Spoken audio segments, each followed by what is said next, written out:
Hey guys, Infidel 1258 here. How you guys doing?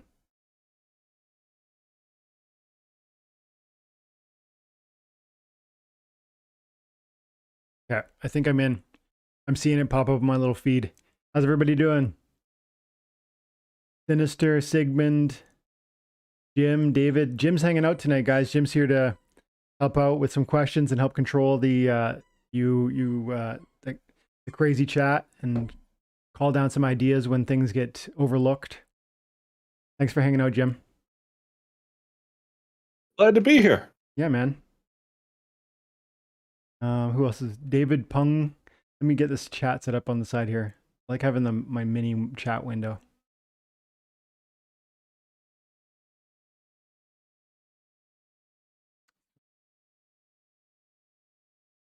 Are you, Jim? Are you watching stream on YouTube, or should I can put the feed through on my I can screen share on Discord if you want to see like a live feed and not like a. Yeah, that actually might be very beneficial. Okay. Yeah, because I have it pulled up on the side. Okay.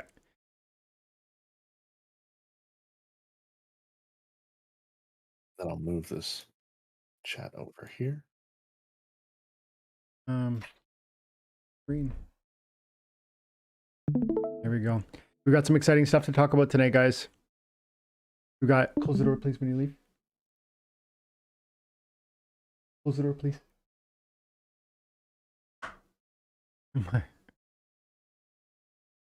My daughter is taking her sweet time leaving the room. Please leave, honey. Come on. Close the door. Today's a bit earlier for her. 8:30 is usually when we do it. So she's like, what? It's happening? Can I go see what's happening? Can I? And it's so funny because the other day, she had a friend over and she was like, they came in here into my computer room and the other friend was here and she was looking at the computer. She's like, oh, your computer looks like, cool. Or she said, I don't know what she said. She said something about my computer. And then Hazel's like, my dad's a YouTube streamer. And her friend was like, what? Like her face was like, what? Like anybody can be it, but like a little 5-year-old kid or 7-year-old kid's reaction to that idea is pretty funny. Okay. Oh, that's great. So I haven't even looked at my daily rewards yet, or my season rewards yet. So we can do that too. But give me a second here. Oh, I didn't even realize that happened. Yeah, it's been a crazy day. I don't know how everybody else is doing here, but for me, it's been ludicrous, and it's because I've been working full time with like I've got my full-time day job and I was like grinding hard with that for every minute. I didn't take lunch. I woke up early. I stayed late. And then I was every now and then I was popping into Discord to try and deal with some YouTube stuff and then also, trying to read up on the new SPS news. You guys read the SPS roadmap? This is exciting. We're definitely going to talk about this tonight, guys. There's a ton of things here that we need to break down. It's going to be, maybe we'll make this first, Jim, because it's such a big topic and there's probably going to be follow-up questions on it. Mm-hmm. Give me a sec. I got to let the dog out. Sounds great. Oh man. I got my 18 chests to look at. Nice.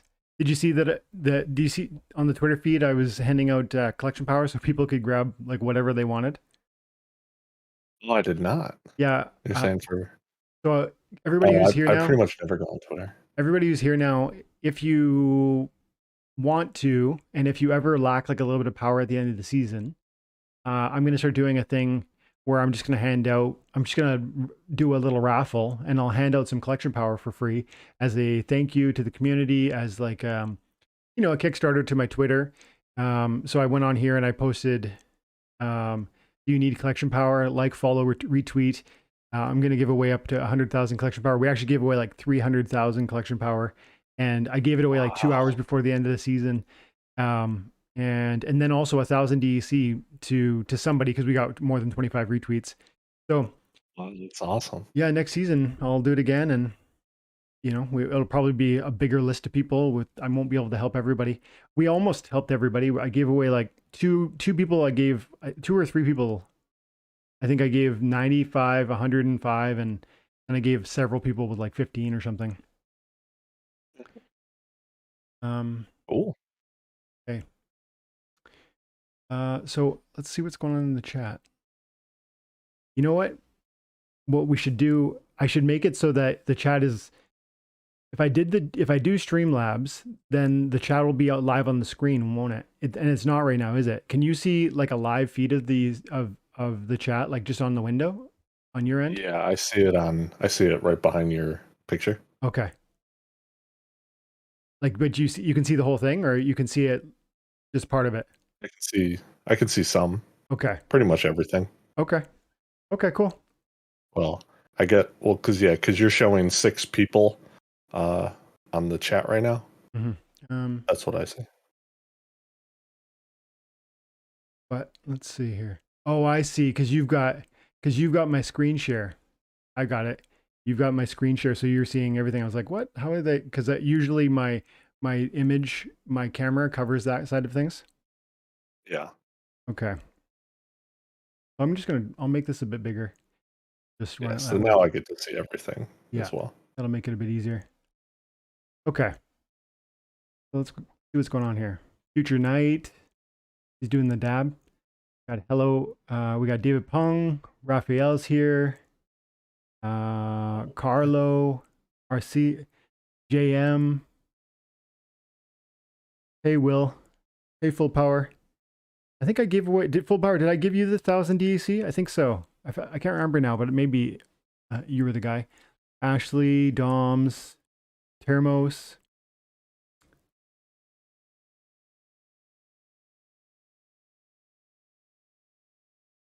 See.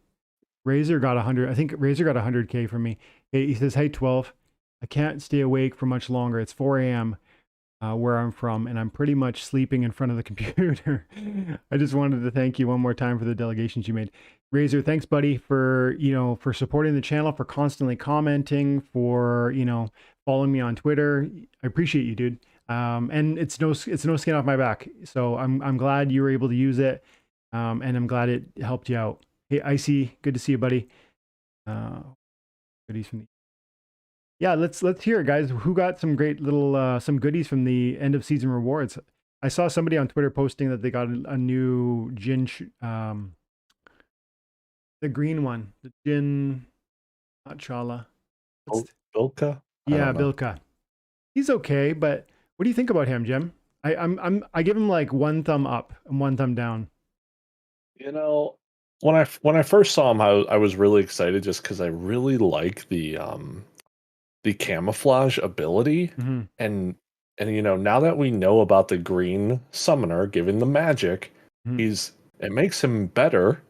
On top of you can do like a camouflage buddy thing with Dr. Blight in green with him. Yeah, and it's some sneaky little damage you can get added onto it. So yeah, I do think he's ridiculously cheap for what he is. I agree. But, for what he offers, he definitely is. That's actually a lot of utility for like the $7 or $8 that they're charging right now.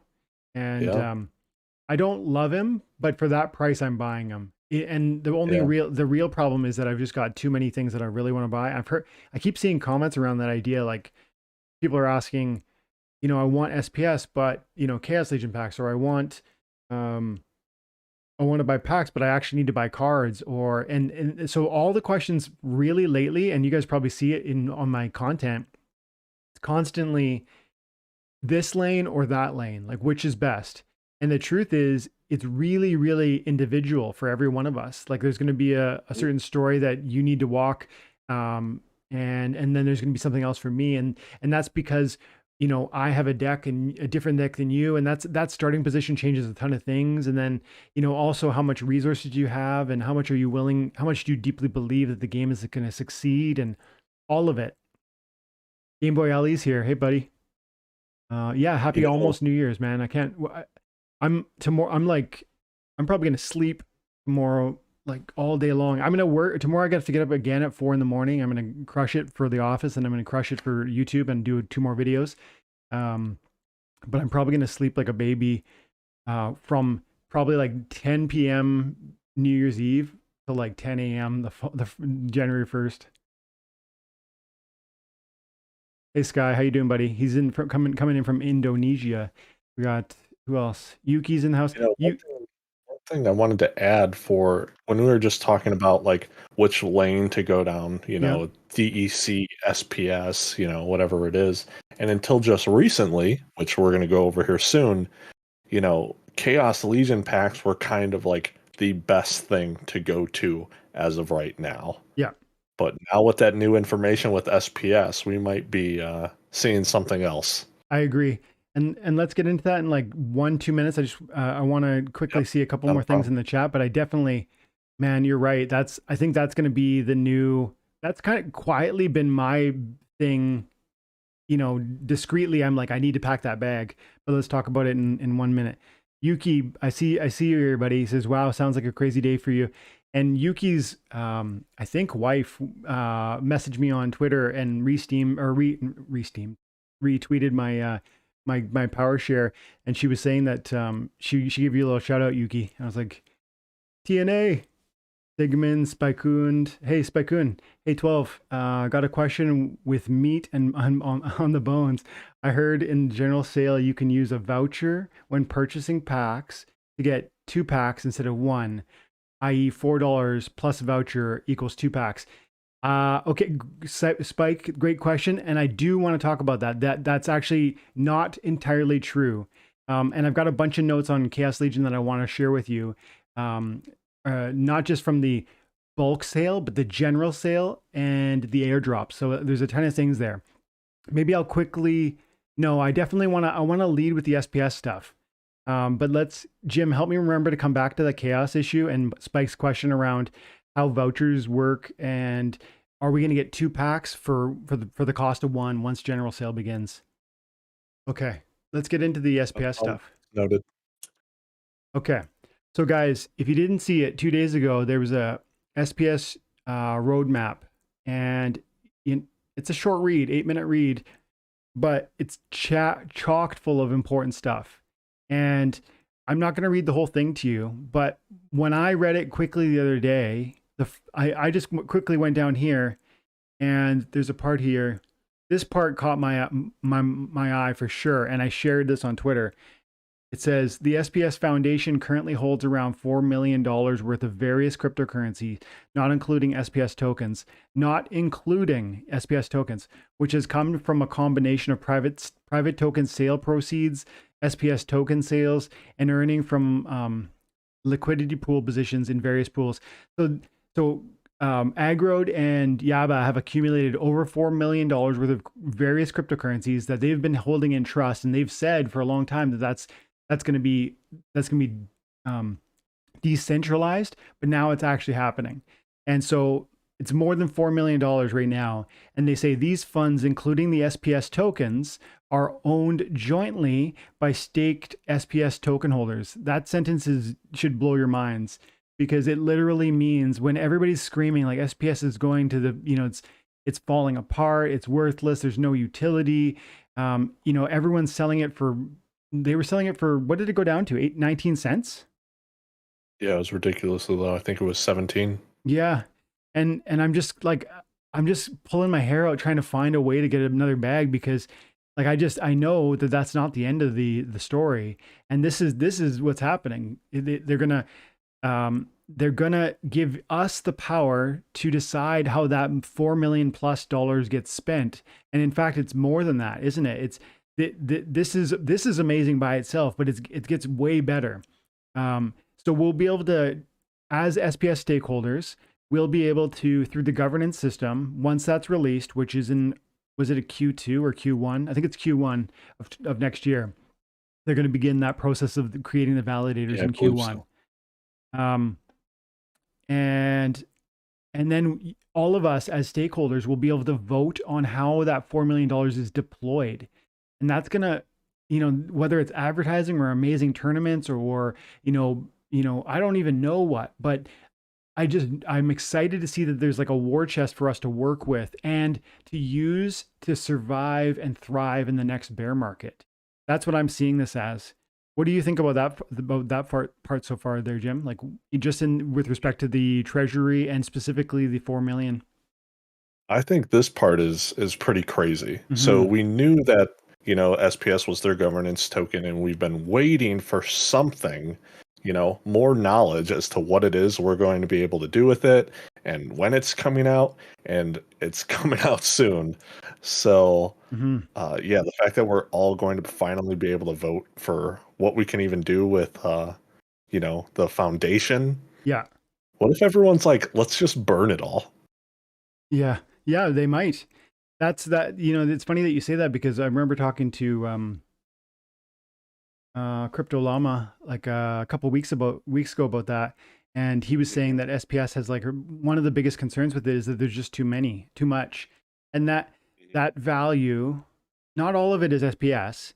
So burning like the odds in it, because some of it's from liquidity pools from like Cake or whatever else they're in, and so Splinterlands is probably getting like paid in dividends around not just whatever side of, so they probably they provide the SPS on one side, and then you know um I don't know what other liquidity pools there are, but they're exchanging tokens essentially.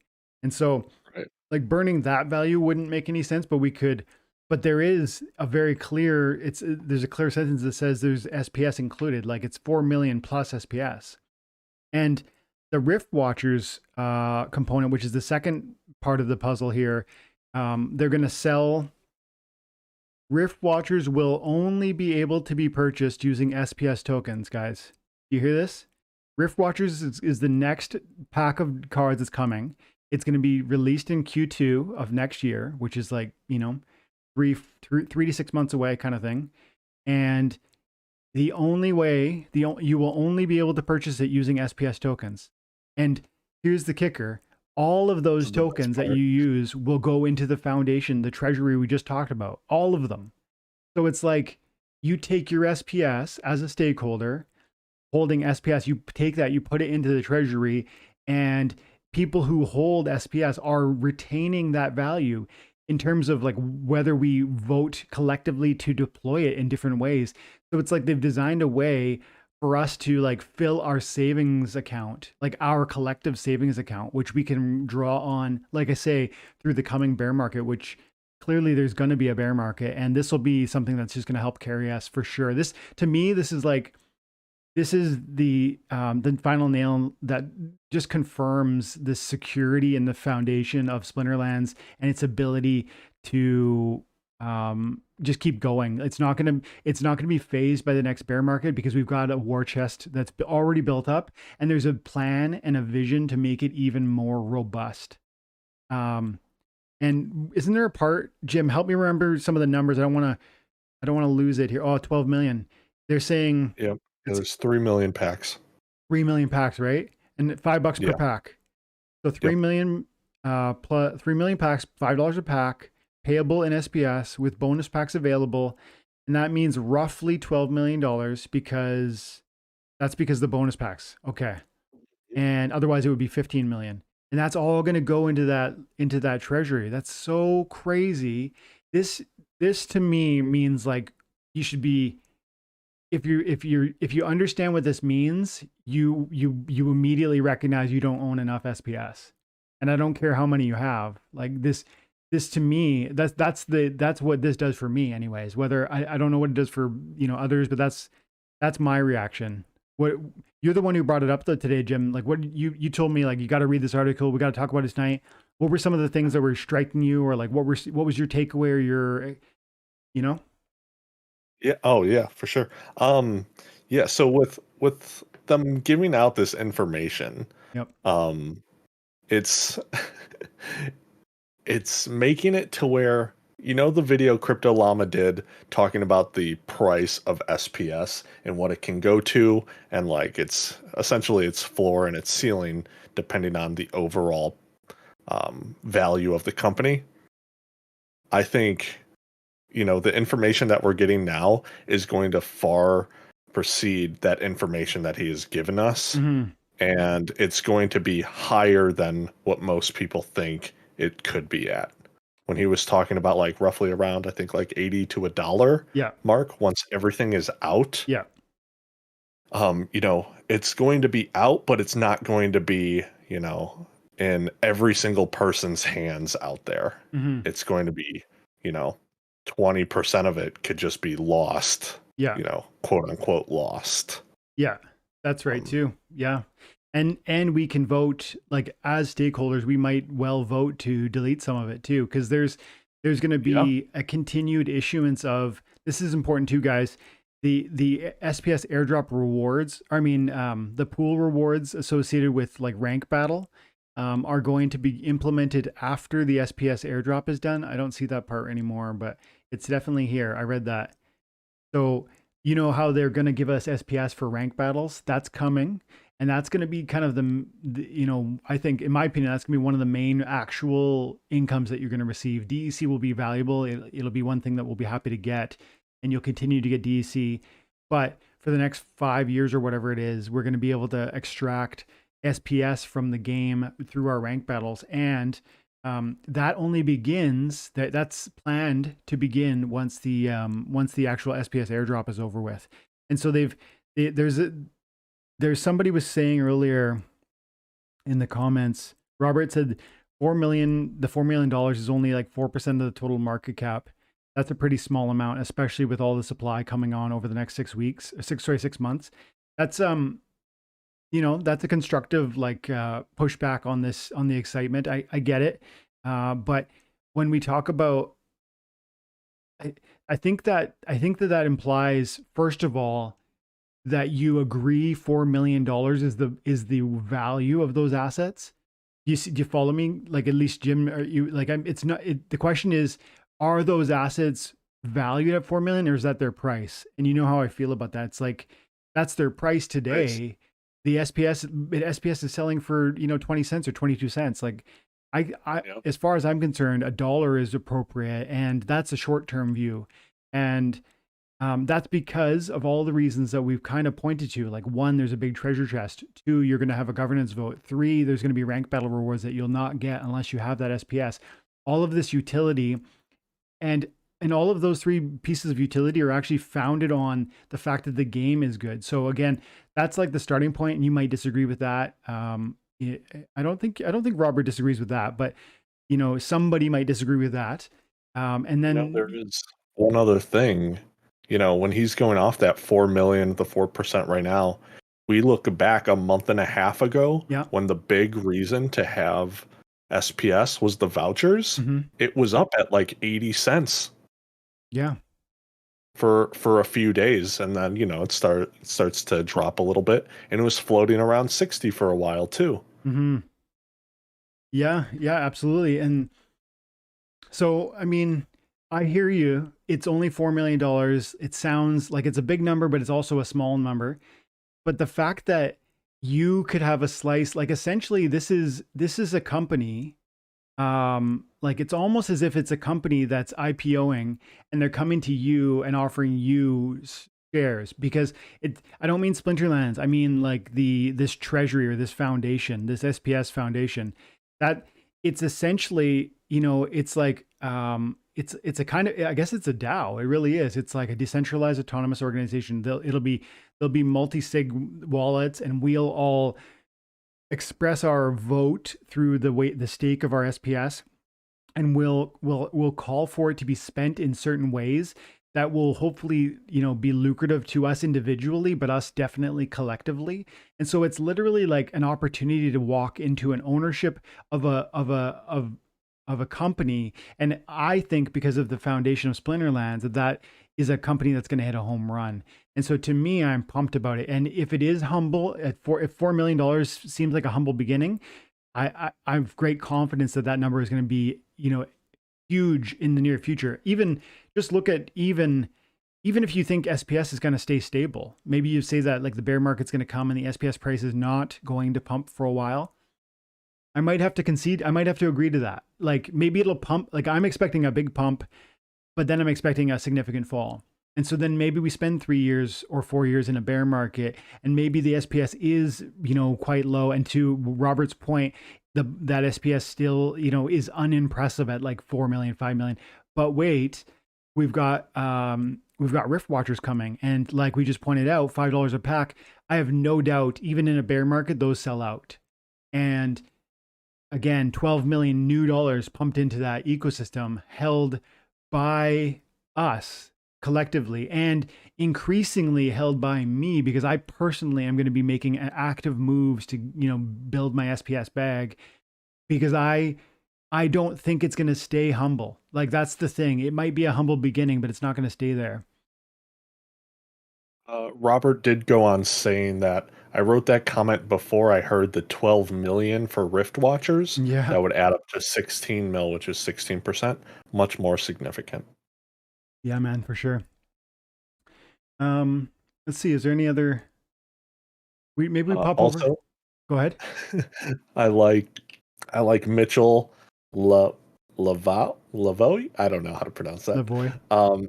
He says, I want to burn it for the DEC voting rights. He wants to burn it. I think there will be calls to burn SPS. And once we put that,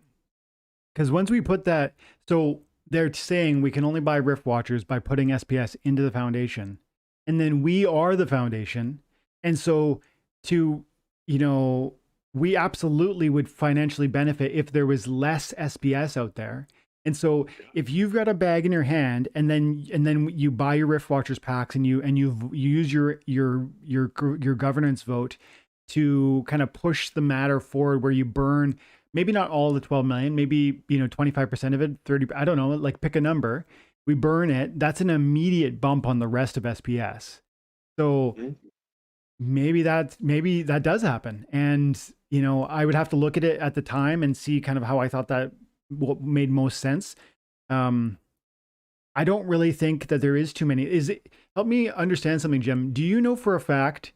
I believe that SPS is being issued now. It was sold through the private sale. We know that, and then it's being airdropped, and then later it's going to be rank battle rewards. But then and there's Oracle rewards. But I believe after like 6 years we hit a cap, and is that it? I think that's true. Yeah, they were saying that there was a 5-year plan for SPS. After that 5 years, they aren't putting any more out there. But then we also have the Brawl system as well for SPS in the future. That's right, yeah. And so there's going to be a ton of ways to earn this. And some people are probably thinking, okay, well, look at, you're saying, Dwayne, there's like 5 different ways to earn it. That's going to mean there's too much of it. It's going to hold the price down. But we should talk about what they said with respect to the private sale, because they say in this article, we want to remind everyone that both the airdrop and the distributions to the private sale investors will be ending in the coming months. At which point the rate at which new tokens are minted and distributed will drop substantially, even when accounting for more of the reward pools coming online. That's really, really important. There's going to be a net loss or a net reduction in the total supply of SPS, in the total increasing supply. Maybe that's not the right word. The print rate or whatever. Like, there's going to be less per day, per week, per month after the private sale SPS is fully distributed, which will be soon. And they say the private sale investor distributions amount to 20 million SPS per month, and those are scheduled to end in April. So after April, which is just around the corner, that's like really, really close. That's when at which point there will be no more SPS tokens that will be distributed to private sale investors, and the airdrop amounts of 33,333,333 tokens per month will end in July of 2022. So by the end of July, like halfway through next year, we're going to lose so much monthly liquidity, which is it can't help but to affect the price positively. Even if we're in a bear market, I would think, this is going to be good news. Like, don't you think, Jim? What are your take? What's your take on that? I mean, like, when we go back and look at the last few months of when that 20 mil would kick in, I think it was at the end of every month or at the start of every month. I forget when it was. like that 20 mil would cause the SPS to drop a little bit in value, even though like we already knew this information was out there that more SPS was going to be, circulating through the investors. But yeah, it's just, the more that gets out there. But now once that stops in April, we're not going to have those little drops anymore inside the SPS tokens. And then what? May, June, July, 3 months after that. So in April, we lose the 20 million. And 3 months after that, we lose the SPS airdrop, which is 33 million. So that's why they say here it's over 53 million fewer tokens that will be distributed each month. To me, that's crazy. And, absolutely, this is something that I don't think people fully understand yet. And also, it's not just about lack of understanding. It's also about being distracted. I've said before, sometimes in Splinterlands, in this ecosystem, we're just kind of like cats chasing the laser. All of us, including myself, like we're just frantically, there's so many awesome things around us, like chaos packs, chaos cards, reward cards, daily loot chests. Maybe you rent your cards. There's so many. Do I want to buy land? Do I want to buy, like, there's so many different possibilities for you within this space that people get a little bit just rushing here and there, and we don't necessarily diversify. And for me, SPS is like my sole focus now. Like now that I've made a big serious move with the Chaos Legion, and I kind of want to move into the Chaos Talk now. But before we do, just SPS, like that's my 2022 goal. Like I'm shooting for 1 million SPS for myself, and at 25 cents, it's like, what is that? Is that $250,000? It is, isn't it? $250,000, yeah. So, I mean, I don't know if I'm going to be able to do it, but between staking rewards, between battle rewards, between, dollar cost averaging and selling big assets, I really, really would love to see myself get 1 million SPS. That's my goal. Let's see, before we go into the chaos stuff, let's just check in with the chat and see if we missed anything. One other really great thing about the SPS roadmap that they've given us, towards the top, the first thing they talk about is software nodes. Yeah. So you can set it up to where you can gain more SPS. If I know some people out there are a bit more savvy when it comes to mining or like with node software. So I'm really interested in the validator nodes, because you can become a validator and you can make more SPS through those Oracle rewards that we were talking about earlier. Yeah, totally. I wish I could figure this out. And I'm going to be trying to pull back from playing as much as I have been, because I want to keep offering content for the channel. I want to keep growing the community. I'm trying to do the Twitter thing. Guys, I'm also posting on ThreeSpeak now. It's different content that is ultimately going to end up in YouTube anyways, but sometimes I post it early, sometimes I post it a little bit late. So if you feel like you want something more from me and there's nothing on YouTube, you might check out ThreeSpeak, and you can see that I've been sharing other videos there. And so I feel like I'm super busy just trying to diversify and grow. And so I'm going to be pulling back from the Diamond League, from the Champion League stuff. And that'll mean fewer Gold League battles, videos on the channel. But I'm going to try and focus also. I think there's like increased desire to see more bronze and silver. So I'll do some of that when I do the rank battle stuff. And yeah, man, like these rewards are meaningful. Like people, like 10, 56, 50, look at this, like $86 for this one. Like this is awesome. This is the power of blockchain. Like people just can upvote you for creating a post that they enjoy. I love that, man. It's so crazy. Like this is the future of social media, and I'm pumped about it. I didn't even know what ThreeSpeak was. Yeah, that's amazing. ThreeSpeak is on the Hive. This is, you guys might want to know about this. Game Boy, are you on this one? Yeah, I'm sure he is. He's got his finger in 20 different pies. Game Boy says, everyone please take a moment and give a thumbs up. Thanks, my dude. Yes, please. Um, yeah, ThreeSpeak is on the Hive engine, or sorry, on Hive, the blockchain, and where Hive is primarily obviously focused on text based or photos, that type of thing. Um, ThreeSpeak is specifically focused on video content, and they, I guess, have to run. Currently, they have to run a bunch of servers to store our videos, but they're actually in the process of evolving that using,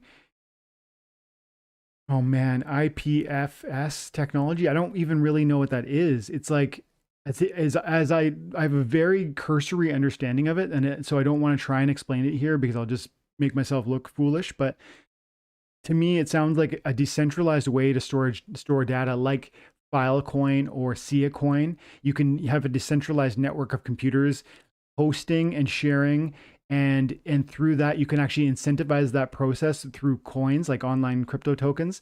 And so there'll be this decentralization of it. There'll be this opportunity to earn by hosting. There'll be an opportunity to earn by posting. And because of all of that decentralization, censorship resistance, which to me is super important, like in 2021 or 2022, where people, get canceled for saying the wrong thing. Yeah. Let's see, so many good. I'm sitting here trying to get 1,000 SPS while Infidel goes for 1,000,000. Cuervo, I only have probably 10,000 right now, but I'm gonna be pushing. I'm gonna be pushing hard. My goal is this year, within the next 6 months, assuming things play out, I plan to be removing a ton of value from crypto as altcoins pump. And I'm going to be I plan to buy a piece of land. I want to get a ton of silver, physical silver, because I believe that gold and silver hold value when there's major inflationary events. And I think we haven't begun to see inflation in Canada and America. But also, I mean to take a slice of that and put it specifically into SPS, because even though I think a bear market is coming, for me, I think the utility argument around the long-term utility play that SPS will offer to me is significant, even through a bear market. So the price might decline through the bear market, but if I'm getting staking rewards and I'm earning from my daily rank battles, and I have a governance vote, all of those things can counter the value I might be quote unquote losing, and I don't even really think of it as a loss because the price of a token doesn't matter until you sell it, and I wouldn't be thinking about selling it. This is like my retirement plan. This is my 401k. AC says, "Oh, you know what? Let's talk about the chaos stuff now, Jim, because there was a great question and it's super important." Was it Robert? No, it was Spike. Spike.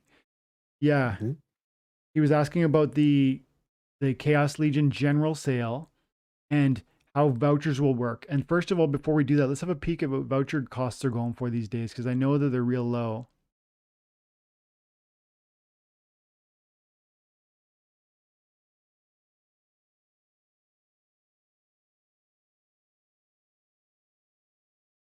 $2.43.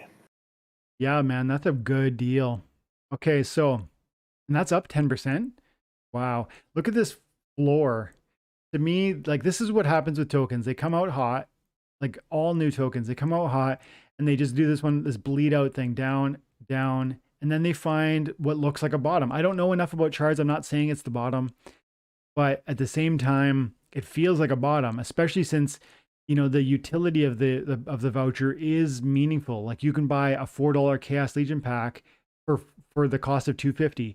So let me unpack that, because Spike was kind of right and kind of wrong. So Spike, I went on to the Mav channel yesterday in Discord, and I was talking to Brybro Monopoly. He's the guy who's handling, like, he's helping Splinterlands specifically around the general sale and the vouchers and all of it. So he's the man with the answers. And he gave me a lot of clarity on, first of all, the bulk buy, which you guys who watch the channel know, I participated in the bulk buy, which is before December 28th. I submitted over $200,000 to Aggro directly, and I gave it to him in USDC. And and then he's going to give us 55,000 packs. But here's the thing, that's a bulk buy in the same way that if you went to Splinterlands and remember when the presale was happening and you could buy 2,000 packs. No, what was it? Yeah, 2,000 packs and you would get a 20% bonus. That's kind of the 20% is what they've done now. Like if you buy more than 2,000 packs in the general sale, which is the period of time at January 17th and onward, if you want to buy 2,000 packs and you have vouchers to spare, you are able to get 2,000 packs plus 20% for free using vouchers. It's not technically free because your vouchers cost you something, right? But if you buy 2,000 packs from Splinterlands on January 17th using the general sale, and if you happen to have 400 vouchers, you will get 2,400 packs. That's a 20% bonus. And that's really, really amazing because these are $2.50 packs or $2.43 because the voucher is less than the cost of the pack. So it's like, if you're able to reach out to that price point of 2,000 packs, you're going to get a meaningful reward using these vouchers. And if you're in that place, you should probably be, accumulating this. Honestly, me and my crew are trying to get these too. So I was loath to kind of bring it up tonight, but I just think, the question was asked, and I think people need to know because it is clearly misunderstood. In fact, by me, like just a couple days ago, I was under the impression it was like Spike said, where you buy one pack, you get one free. No, it's actually, if you buy 1 to 500, you can get 10% for free. If you buy 500 to 19.99, you can get 15% for free. And if you buy 2,000 or more, you can get 20% for free. But again, not really free. You need to have the appropriate amount of vouchers. Jim, did that make sense to you? Because if it didn't make sense to you, then maybe it didn't make sense to these guys. I believe, I think it made sense to me because I know that they were talking about earlier, the vouchers plus the $4 for pre-sale and phase 2 of the sale. And then they went on saying that you'll need the $4 plus voucher for bonus packs. Mm-hmm. Yeah, $4 plus voucher for the bonus. Yeah. I mean, that happened a few months ago, or a few weeks ago. I'd say like a month ago or something. Yeah. So, but there's more to it too. Several questions came up. I wanted to try and find them. Let me see. I don't want to bring up the Discord because I don't want to share private chats. But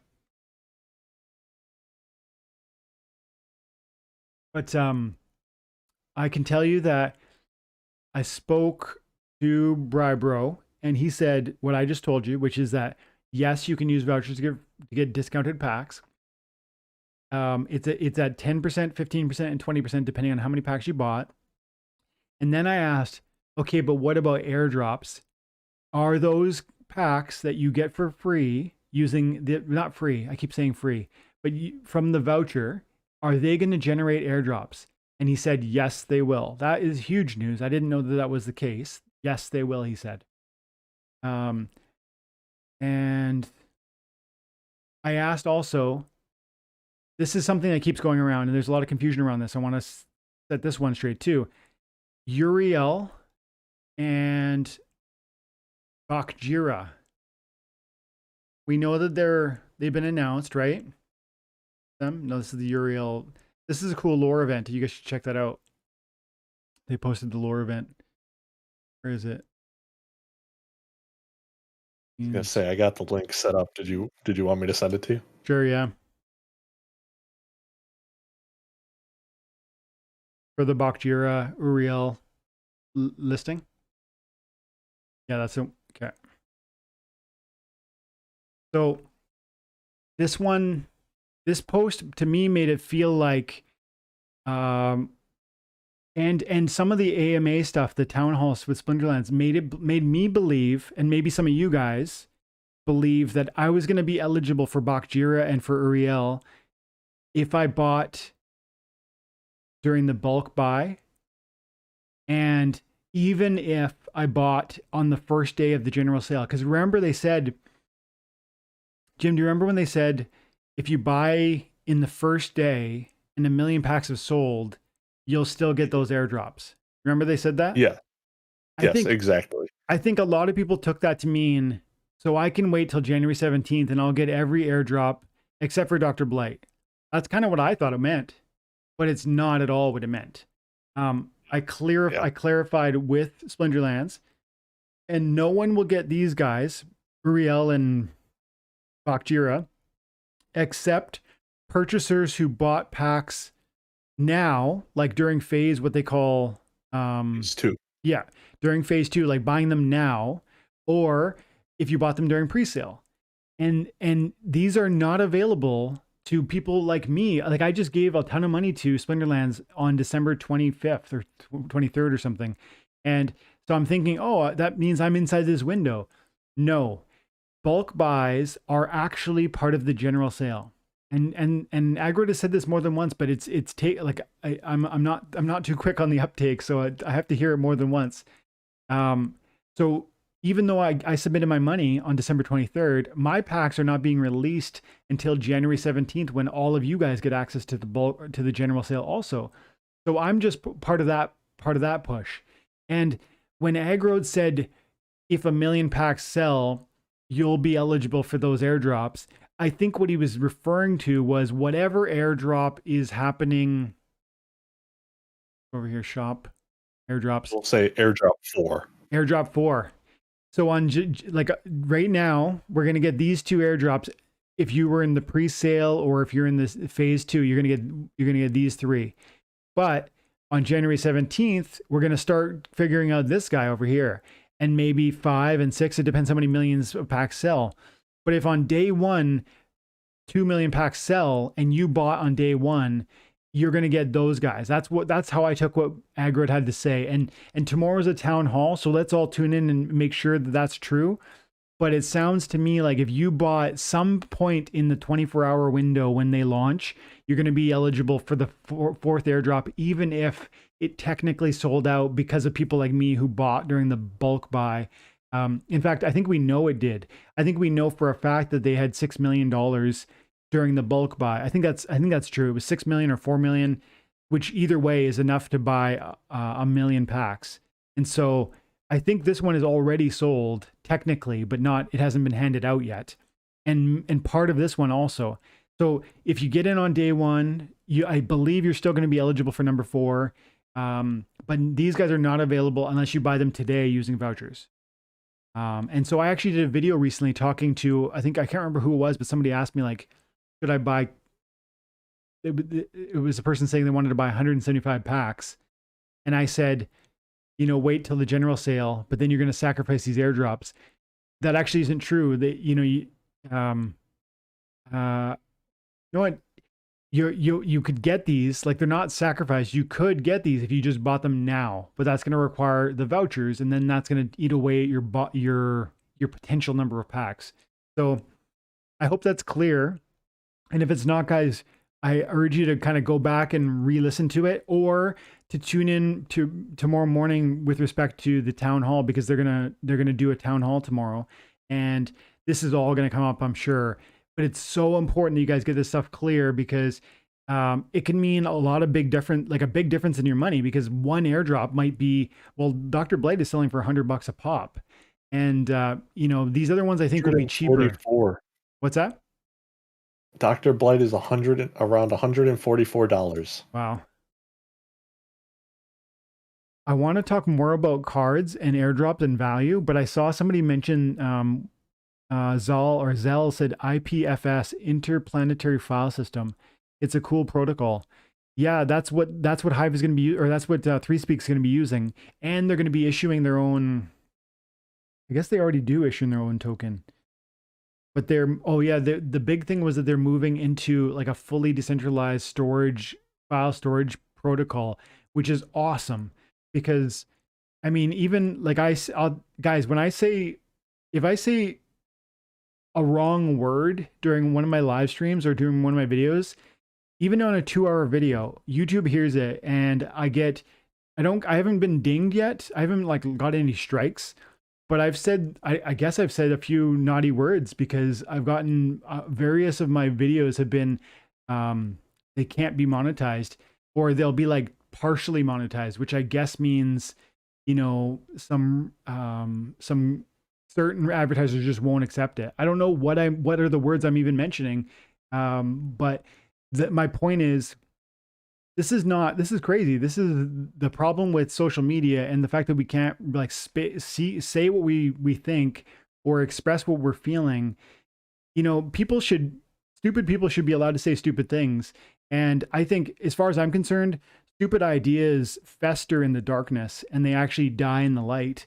And so I think if we just let people say whatever it is they think, I think this is kind of a rant now, but about like censorship. But I'm so passionate about blockchain because of the freedom and the censorship resistance that it provides, that I just think it's worth taking a minute to kind of go down that trail. Because I do believe that we're kind of in a place where you can't say certain things, and that's dangerous because it doesn't help good ideas. It actually just helps when we silence bad ideas. It helps bad ideas because they don't come out, they don't get heard, they don't get rebutted, they don't get engaged. And maybe the people who have the bad ideas could learn from us if we just had a dialogue with them. But so the modern approach is no, like bad ideas can't be spoken. They're somehow like mystical or magical. And if you say them, they're gonna poison the world. I think it's nonsense. And so I really strongly look forward to, something like ThreeSpeak really thriving. And you guys, maybe maybe you don't, but I'm also posting on Splinter Talk. And if you guys are if you think crypto and if you think Splinterlands is going to continue to grow as I do, and I think it makes a lot of sense to grind in here as well as the game. When I tell you guys to get out there and grind and like do your daily grinding on the game, I'm also really thinking this is part of that. Brawls are part of that. Blogging and commenting on other people's blogs and staying active in the chats, because you might get free giveaways. Even like when you guys come hang out with me and maybe we're going to do a giveaway, all of that is you actually putting in time and attention, seeking reward for that. And hopefully the things I'm saying are a form of reward, but then ultimately also there might be little giveaways, like we gave away 300,000 collection power today. And we do tons of stuff like that, but that's the cool thing about this game. If you're paying attention, and if you're staying invested in like the different ecosystems that are available, like Splinter Talk, ThreeSpeak, YouTube, Twitter, all of it, you're going to hear about different opportunities. And man, it's so exciting to me.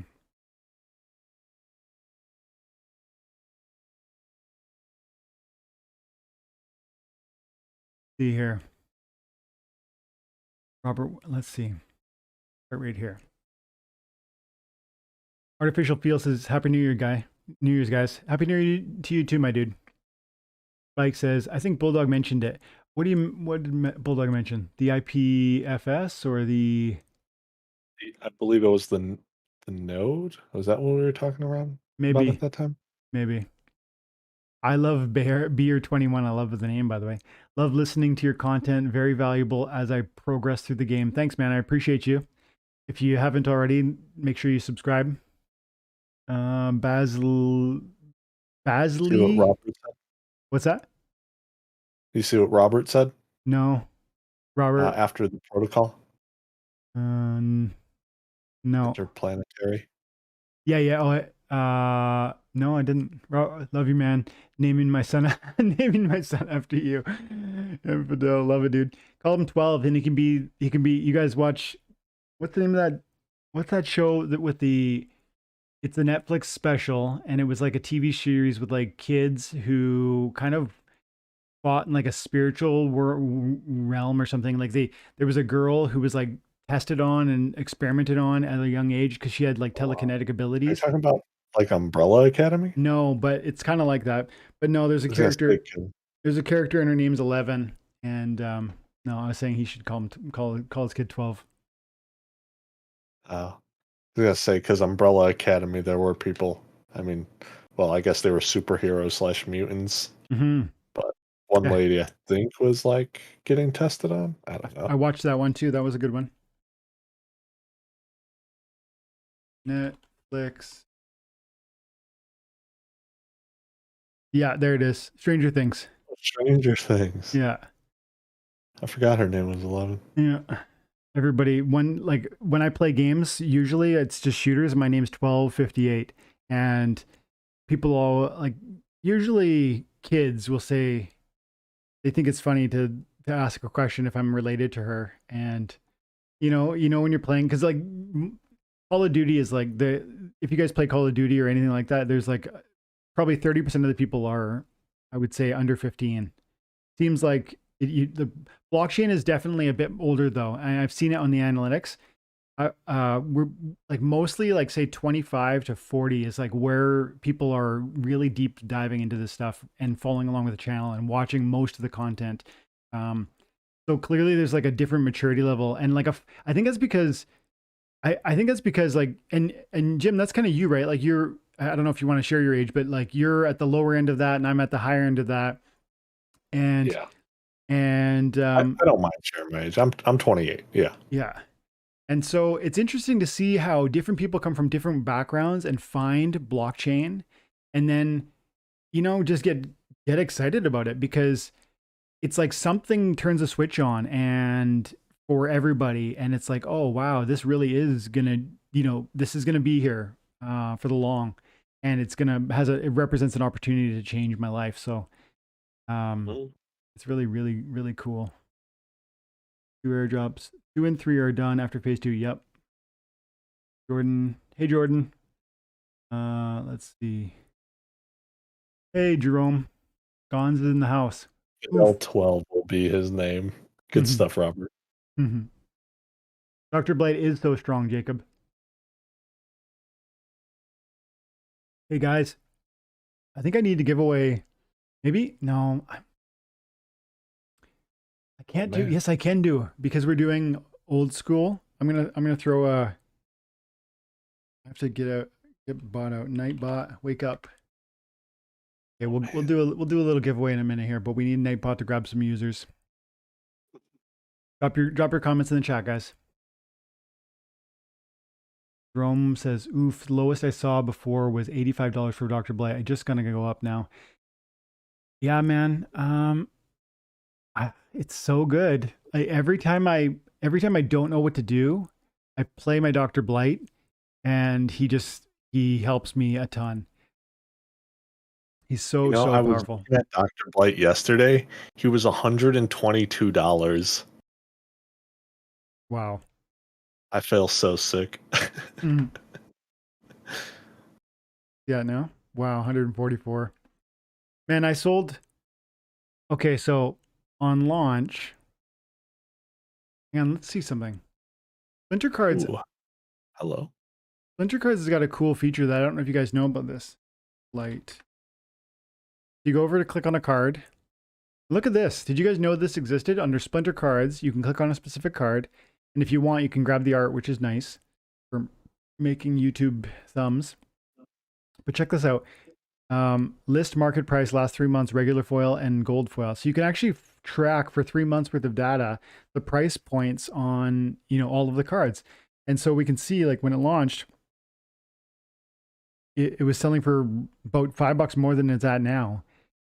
I'm kind of inclined to think it's gonna. Do you think it's just gonna keep going up? What do you think, Jim? I have no idea. I could see it going up. Yeah. Because like you're saying, eventually there's just going to be fewer and fewer copies out there. Yeah. So I wouldn't be surprised if it keeps going up. And the thing I don't know what it's going to be. And the thing about Dr. Blight is that Dr. Blight, to your point, it's actually now that there's fewer and fewer copies. Like, every other card is being released inside of Chaos Legion packs. Every other cool legendary, it's going to be dropped as an airdrop, and then it'll be put in the pack, and it'll be released until the end of the packs. And even then, there's still going to be packs out in circulation. Even after they're all sold, they'll be sold on Hive Engine.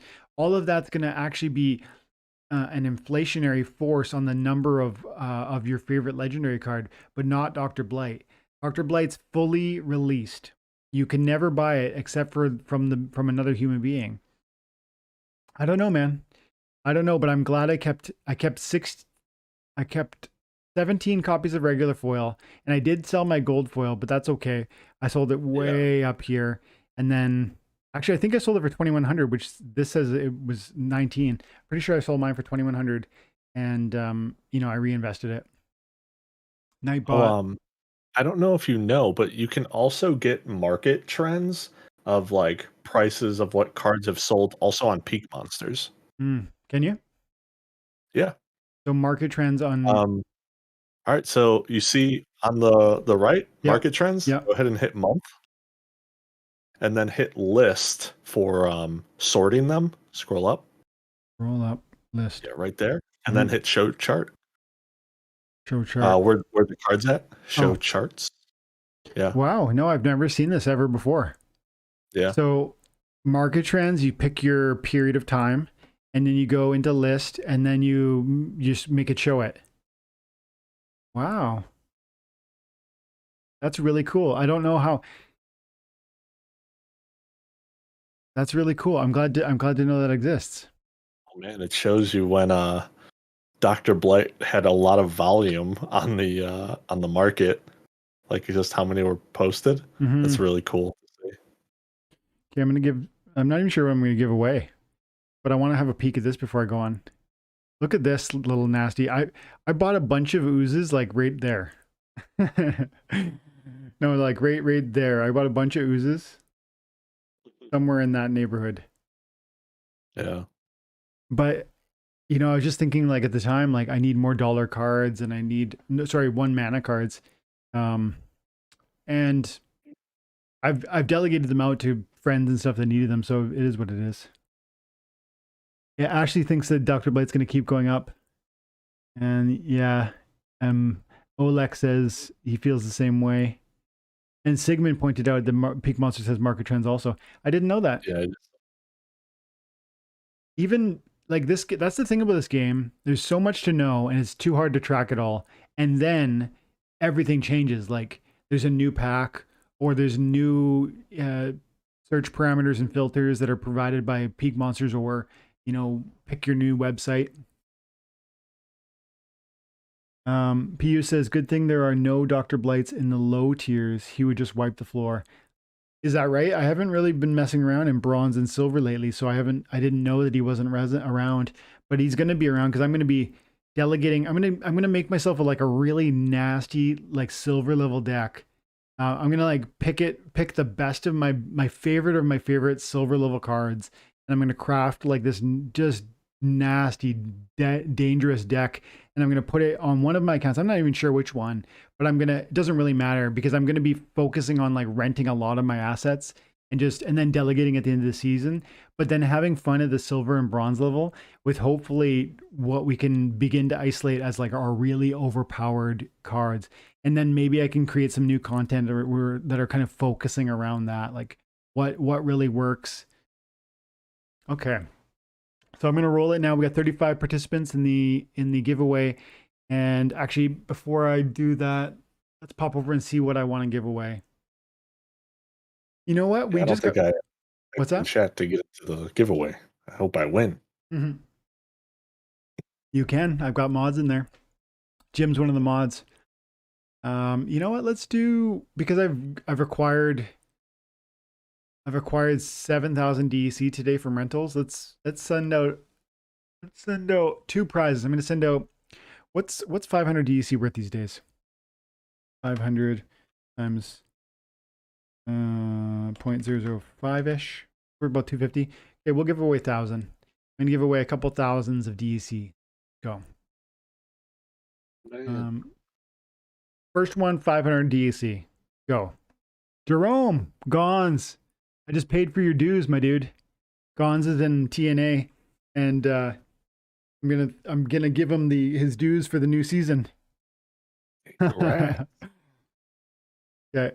Gons 22. Right? Is that right, buddy? 500 DEC, my dude. Yeah, well, hang on while I'm waiting for confirmation. I'm pretty sure it's Gons 22. I don't want to. Might be like Gons 222 or something. Furious Chicken wants to know, how do we join? I saw a post about a dude buying into the last market dip, and he said he rents 50 to 100 days. That is realistic getting for under 5,000. Jim, do you understand this question? Is he says, Infidel, I saw a post about a dude buying into the last market dip, and he said he rents 50 to 100 days. Is that realistic getting for under 5K? $5,000, you think? Like, I'm not, what's the 5K? $1,000 or 5,000 DEC? Yeah, 5,000 DEC probably. But renting for 50 to 100 days, I don't think can you, well, first of all, I don't rent, or I haven't rented in a long time. But second of all, I don't really think you get discounts for renting for longer periods, do you? I don't think you do. But you can rent up to 180 days. You should get, that should be a new type of programming. If you rent for 180 days and it's like a guaranteed contract, there should be a reduced value, because ultimately you're gonna, you're supplying, you're satisfying their sale for and they're getting a tenant that they can trust and that they can stay with for quite a while. That would make sense to me. And I have heard Yaba say that they mean to do, everyone hates how they can cancel rentals at the end of the season. Yaba said they want to make it so you can make it two-way, non-cancelable. Like, we agree this is a 15-day contract, can't be canceled by either of us. That they don't, as an option, not as a mandatory every time that's how it is, as a, this is my contract, do you want that contract? And then you get two people willing to, agree to those terms, and maybe that affects the price. Like, if there's more stability there, perhaps it's more per day, because usually end of season rentals are so expensive. Maybe that you'd have to figure that out, but the free market will figure all that stuff out on its own. And I'm going to send out another one here, another 500, and then and then I'll do 1,000.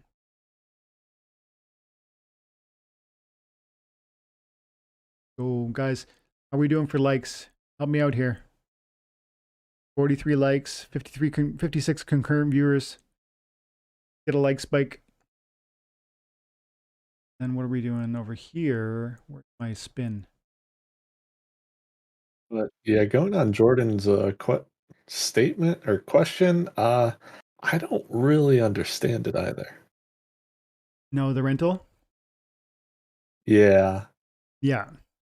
Last market rents 50 to 100 a day. Is that cards?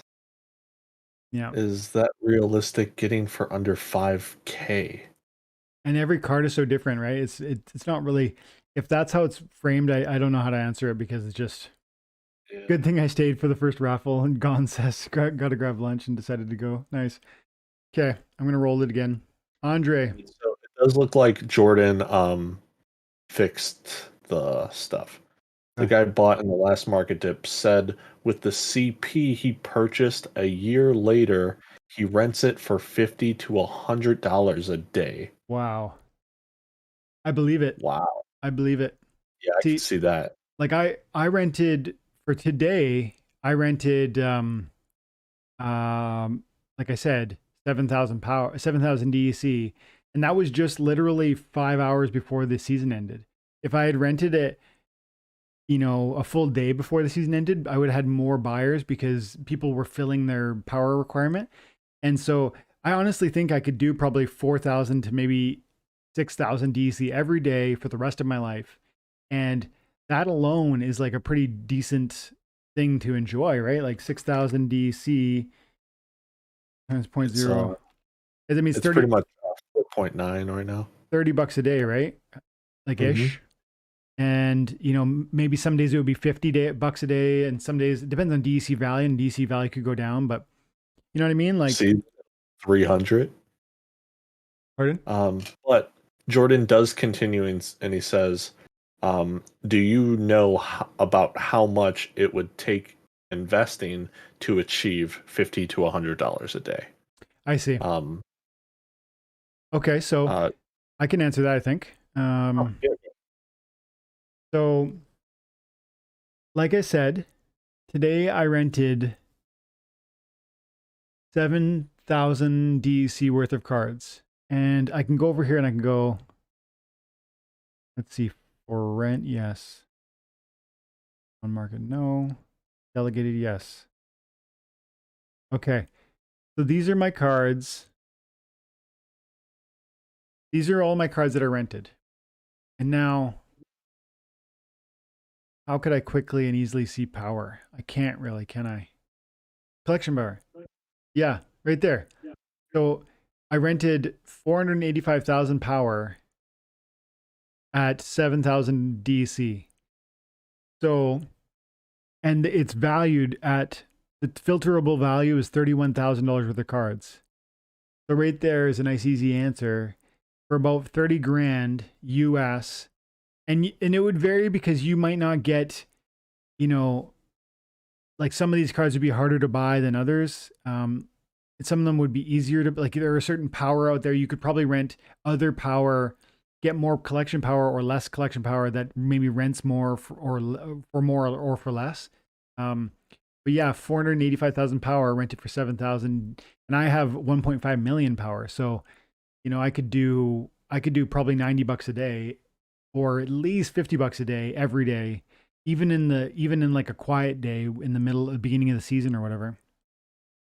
But then again, this is only $30,000 worth of cards, and my total deck is worth 100. So to give you some, you know, the broader context, if you wanted to find $30,000 worth of cards, you probably get $30 a day. If you wanted to reach out to maybe closer to $100 a day, you'd probably need about 100 grand worth of cards. At these there is one important thing as well. Yeah. Do you see at the end of your DEC, the DEC that you get daily, the percentage of yearly ROA, so return on assets? Yep.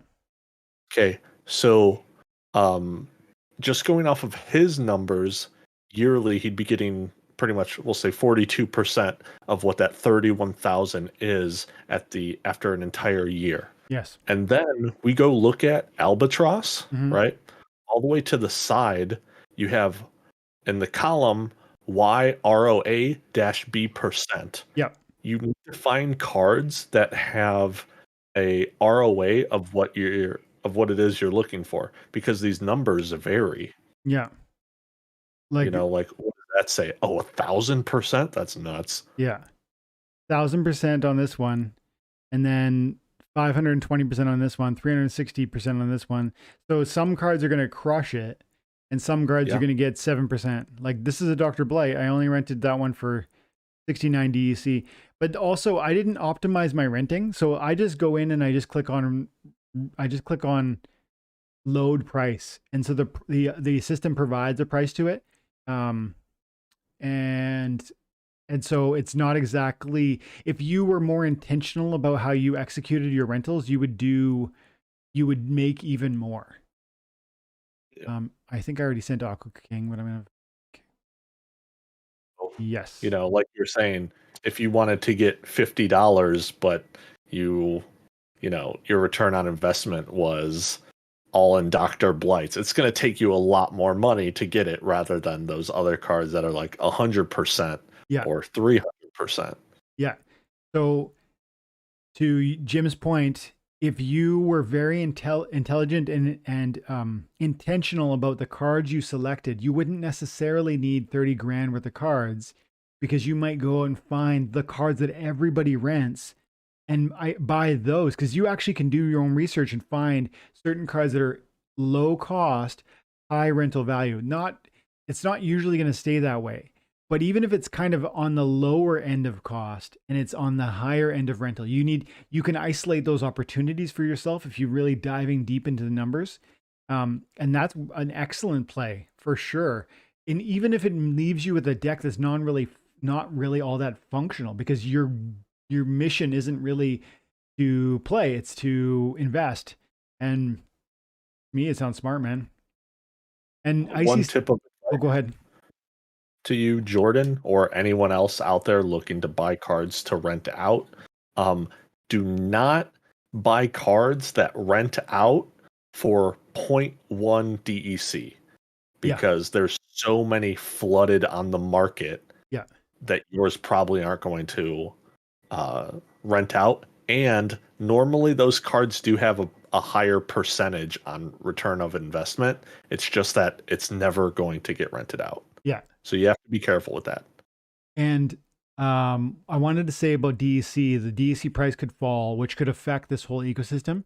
Let's talk about that for a couple of minutes after I comment on Icy's. Icy dropped a comment. He said, if you bought gold foil legendaries when they were 100 to 200, you could rent them out for a lot. And to his point, it's very smart to focus on gold cards as a buying strategy because there's exceedingly rare and they're uniquely valuable because of all those super expensive tournaments that are put on by Splinterlands usually, but not right now. That's such an interesting topic. I want to talk about that, but I need to finish this thought. So gold cards are a huge, amazing investment, and you can definitely find very affordable options. Affordable might not be the right word, but worthwhile options. Like at Legendary, Jin Bilka for $152. To me, that's definitely gonna pay for itself. Like in terms of the long term, just the SPS alone, over the next like 12,000 SPS every day. I know that's not like near the cost, but understand the airdrop points from the SPS plus the playability, the rent, the power that it pushes you into a next higher bracket that unlocks more cards from your daily rewards, your season rewards. Maybe it introduces you to dark energy crystals inside loot chests because it moves you from bronze to silver.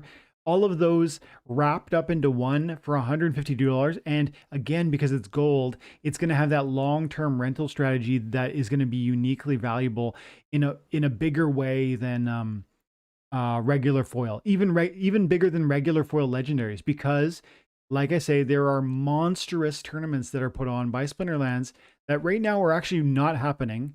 And this is an interesting, I want to shout out to Gank, who I'm going to be meeting with Gank and Walking Keys in the beginning of the new year. To me, that's one of my favorite channels out there. And I love what they talk about. And Gank pointed out earlier this week that there are no big tournaments right now. Usually there's like a $1,600 tournament in here. Look at this. It's the end of the year. There's no big tournament for the end of the year. You know why? This is Gank's idea. It's not mine. They don't want to push this into 5 million yet. It makes perfect sense. Like strategically speaking, Aggie and Yaba they want to hold this 4.9 million awarded in tournament, which is crazy, guys. If you don't know this, the amount of money handed out in these tournaments is insane. And you need to be playing your tournaments. Like I know a lot of you guys kind of don't run the tournament circuit. There's great ones put on by Clove where she look, one DC and she's giving away $32. Like that's even just for the experience, you should be participating. But if you came in here and grinded all these things, one DC 55 SPS, there's a great opportunity to grow what you're doing here. And like I said before, I'm doing these every single week, and there's some good cards in there.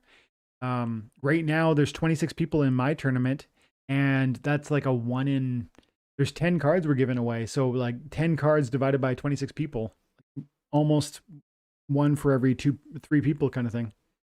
There was something else I wanted to say. DEC.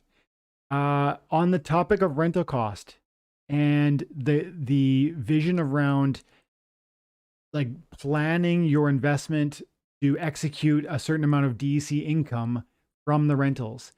One thing to think about, and this is kind of a detractor, like it might dissuade you a little, but you should think about it. The rental cost, the rental value being paid out in DEC, I'm not sure what's going to happen with DEC in the next 5-6 months. Like while the airdrop is going on, I think it's probably going to remain stable, and maybe it'll tick up a little again. Maybe. But what happens after the airdrop is done? Do you think people are going to sit on millions of SPS? Millions of DEC once the SPS airdrop is done? I don't think so.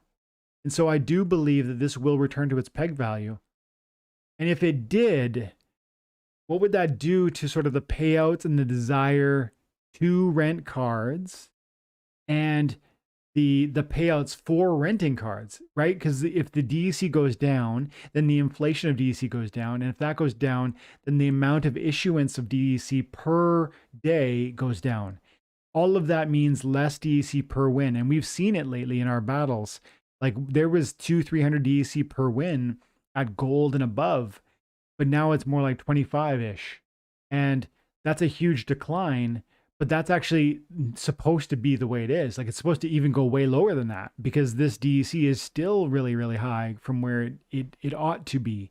And it's important to understand that, because if you made a whole strategy around building a deck specifically and exclusively to maximize your rental profits, which are paid in DEC, I don't know how to think that all through. But I wanted to say that because I do believe long-term DEC goes down, and maybe that has some trickle down effects for the rental market. I can't think that far ahead, but I've got some kind of my spidey sense tingling around that. And for me personally, like I told you, I'm making some pretty decent money renting now, and I'm going to focus on renting more, but I'm not going to be counting on it in like a multi-year way because of what I just said. I do feel some caution and maybe some nerves around what's going to happen with that as SPS airdrop wraps up. Jim, do you have any thoughts on that? I did see something, I think it was today or yesterday. I was watching a video. I think it was Bulldog. He was talking about something with DEC, to where it was on like a white paper. Yeah. Of something about DEC on how they're going to try and make it stable. Land expansion. Was this it? It's supposed to be stable already. Like it's supposed to be 1,000 DEC equals $1. And that's always the way it was intended. Yeah. All right. Let's go back to the SPS roadmap that I sent you. Okay. Yeah, I got it. Yeah. So then let's scroll down to Riftwatchers. Okay. And the last paragraph.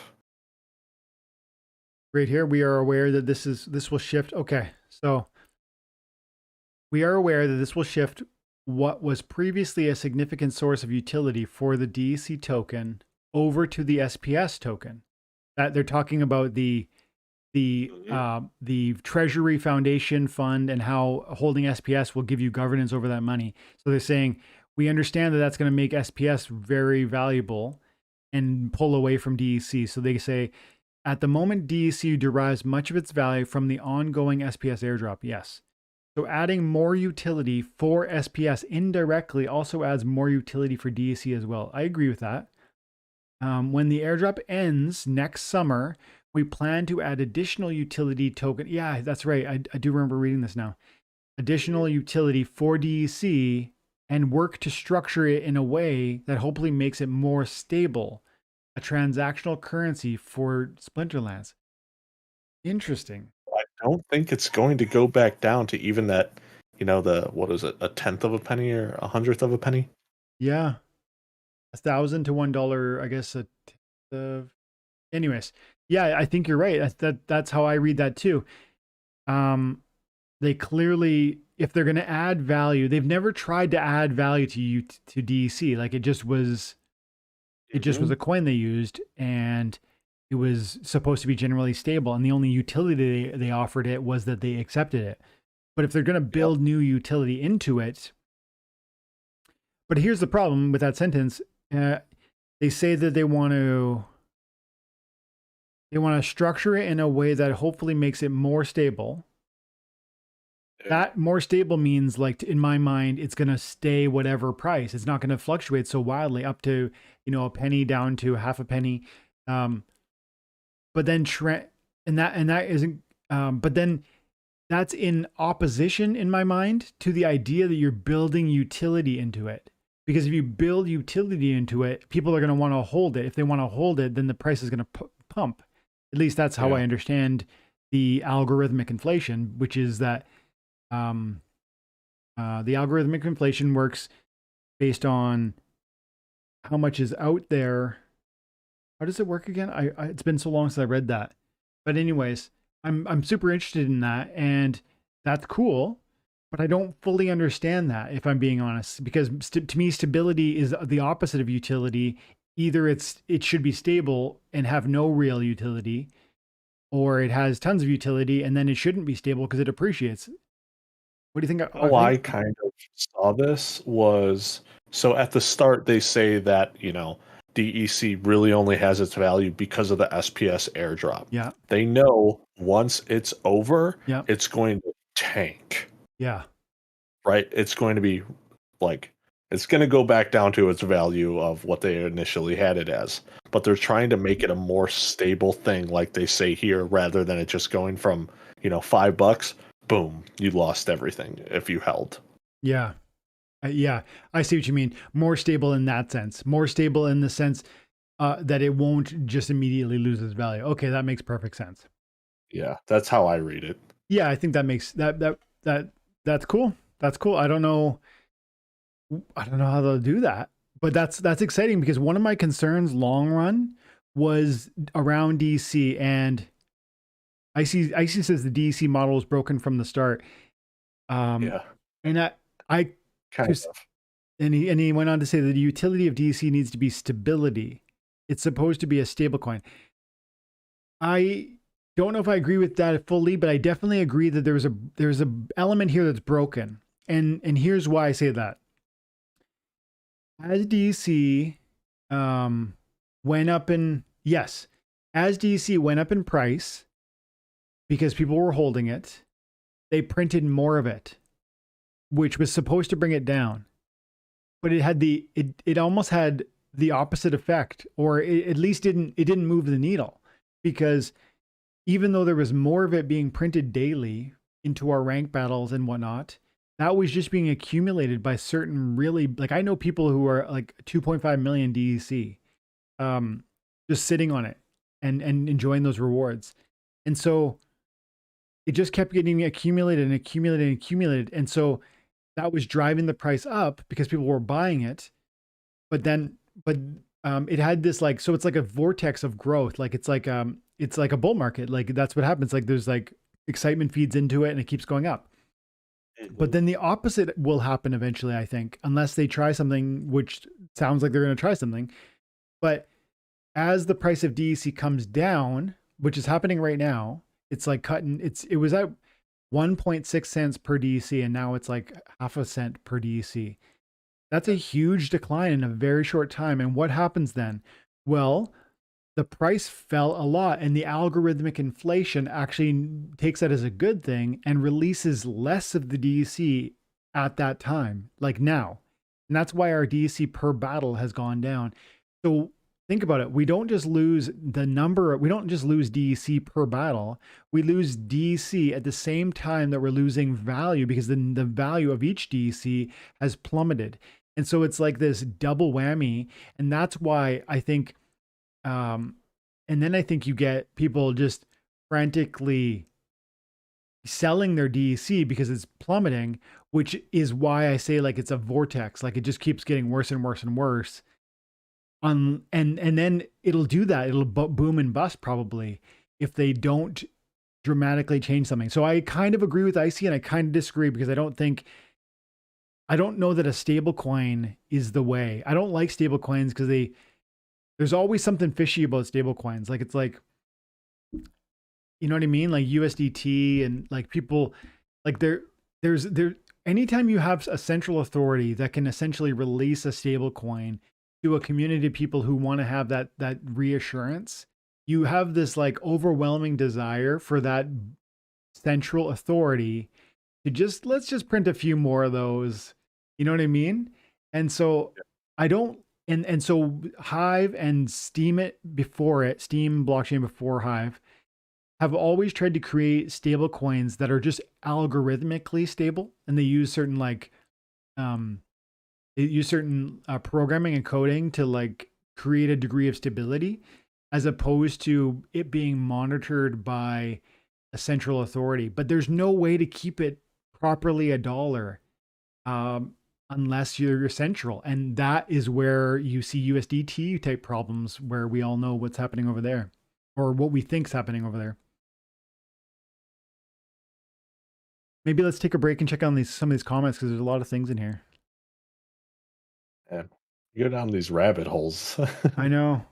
That's the awesome thing about meeting with so many people, because there are Yeah. a ton of things, and that's why lately I've been really focusing on the conversations and the content, or the question content, because I go into my chat or to my community and I see, some really excellent questions I'm certain many people are interested in, including right now, and then you just go down that rabbit hole, like you say.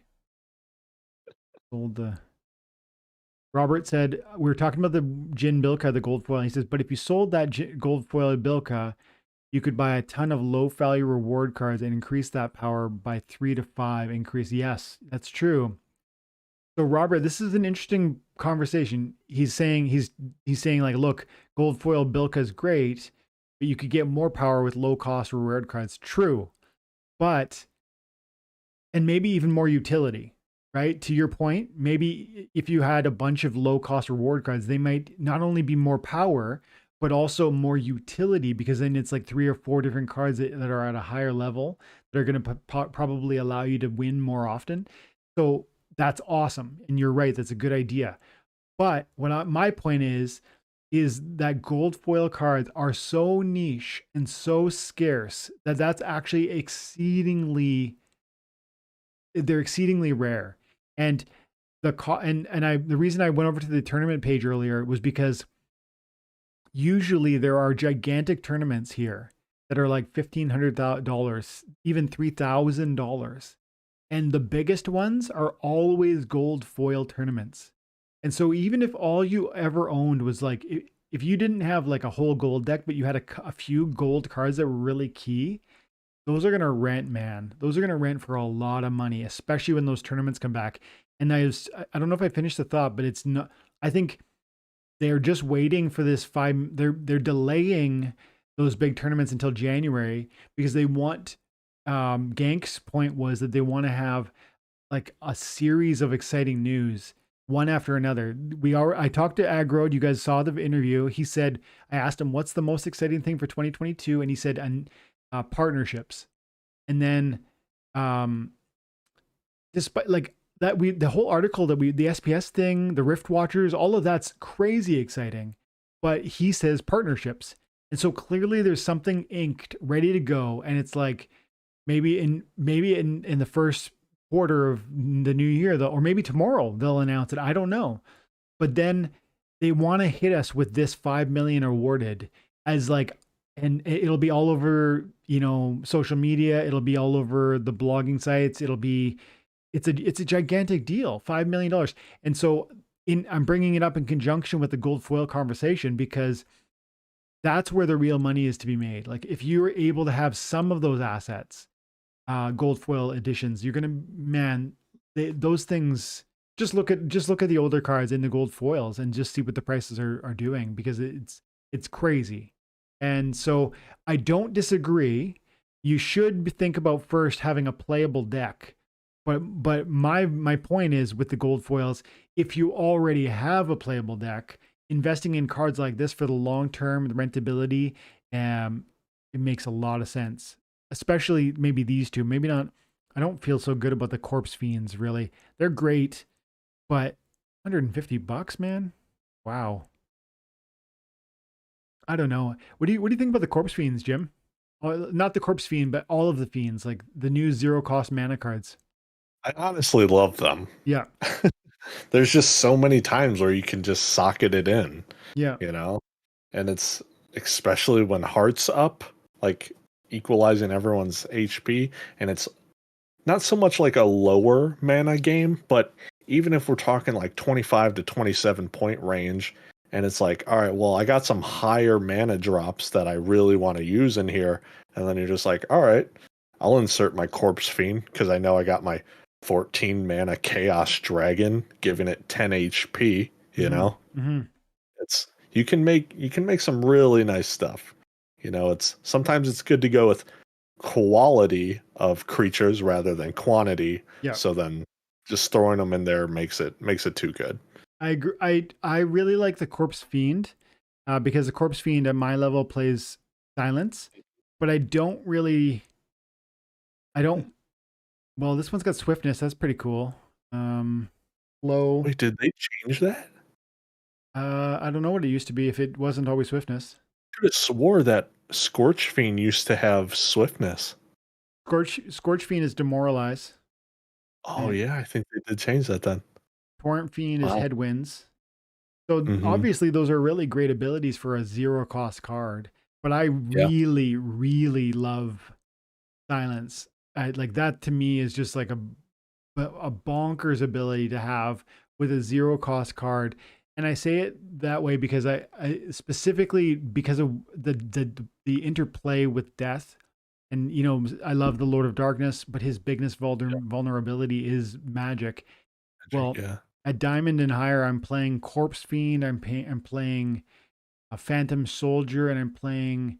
There's a neutral 4 cost Elven Mystic. So that's 3 different monsters I can play for 12 mana cap. I can play 3 monsters that will silence my enemy 3 times. And there's actually another one too for 3 mana cost who has Snipe and Silence.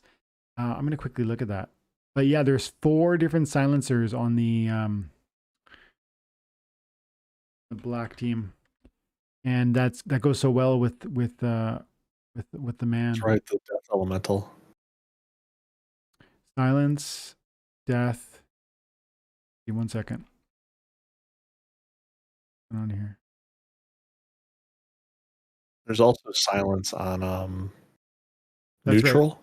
Death Elemental, Phantom, Corpse, and then on the neutral. That's right. That's the other one. The last one is An Elven. Elven Mystic. Yeah. Oh, it's because you're on death. That's right. There we go. So yeah, 4 different ones I play with, and you can drop them all behind Lord of Darkness, and then he's well. I mean, if your enemy drops magic and you do 3 or 4 silences, that's not going to go well for your enemy. And then you play it with Mimosa. Is that her name? Yeah. Yeah, yeah. That's Void an 1. amazing choice. Yeah, I don't actually have Mimosa. I did, but I sold her. Yeah. I'm gonna do another 1,000 DC now because I did the 2 5s. So guys, drop your comments. Hey, little dog's in the house.